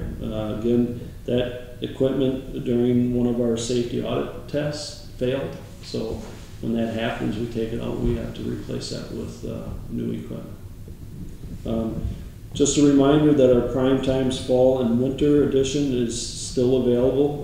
We are working on our spring and summer catalog. That will be coming out March 1st, Dawn? March 1st? March 1st, so that'll be coming out on March 1st. And I want to thank everybody that did make it to the Volunteer Appreciation Celebration Breakfast with City Council back on January 10th. It was well attended. Again, next year we'll have the same breakfast, and I think it was a good time to get around and network with everybody and see who everybody is. And I was able to meet Jenny on that day that I had gotten her name, but I hadn't met her yet, so it gave us an opportunity to meet. So, and that's all I have for the director's report. As far as going back to the Emerald Ash Borer issue, we've talked about this so much, and I don't know why, but I didn't ever think about how we have 6,000 ash trees that are publicly owned, but certainly many more that are privately owned on private land. We estimate about 30,000 that are on private property. Wow. So is the city going to be doing any education for citizens on what to look for and when to deal with that, and services that might be available, private services that are available? Yes, that is something. Right now, of course we're communicating with some of the private arborists that are out there that would take care of the private trees. Mm-hmm. There are some methods in which, if you wanted to save a tree, there are some treatment methods you can use. And we will actually, that's something we have done several media contacts with the news stations, radio stations. We've been doing that type of outreach. Of course, the UW Extension's got information on that for people, but we'll continue to do that outreach with the public. We get calls from the public, and they have questions, and we don't just send them off and say you got to call, tree service 123 type of thing. We will go out there and we'll meet with them and say, okay, yeah, that's probably a problem here, and this is what you can do at this time. Or if they're concerned about saving tree, we'll give them information on how to contact someone to help. Okay, that's great. Would it be possible, your publication that goes to every household, Prime Times, does it have an article in it about emerald ash borer? I don't think we do. It's no, we're actually going to probably go away from printing our books. We were distributing and now we're starting to do things more online. So what I'd like to do for things like that would be really good to try to message out via Facebook, social media, and then direct them back into our website where we can provide more detailed information sheet. Yeah. In the community survey, it really emphasized that people found most of their information in printed materials. So I'm assuming, because they all get that, that's... Yeah, and that doesn't go out to every household anymore with Prime Times. We distribute through the school district, and then we really try to promote it online. And that's the other thing I forgot to mention was that we also use our social media to get that information out into our Facebook now. So that's another form that seems to be thriving. And I hear what you're saying, Susan, that there are some people that aren't there yet, and they don't prefer to go there either. So there's got to be a way we can reach out. Well, newspaper probably. Well, I have a suggestion too. And give me ideas, but maybe that's something we could do a one-page printout of information and put them in strategic locations, wherever that might be. But we'd be looking for suggestions on that, potentially. In a survey I was involved with once, it was for about the same number, about close to 1,000 people. It was not that people were old media, but they were mixing it up. They were doing both, which just, of course, makes things complicated if you're trying to reach people, including word of mouth. Any other comments for the director's report? If not, the next item is the group photo, and then following adjournment, but I think we'll the order and adjourn and then take the group photo. So if there's any motions to adjourn, we'll take that now. A motion to adjourn. Seconds? Okay, I think Pat was going to go grab the camera. All in favor of adjourning, say aye. Aye. We can wait.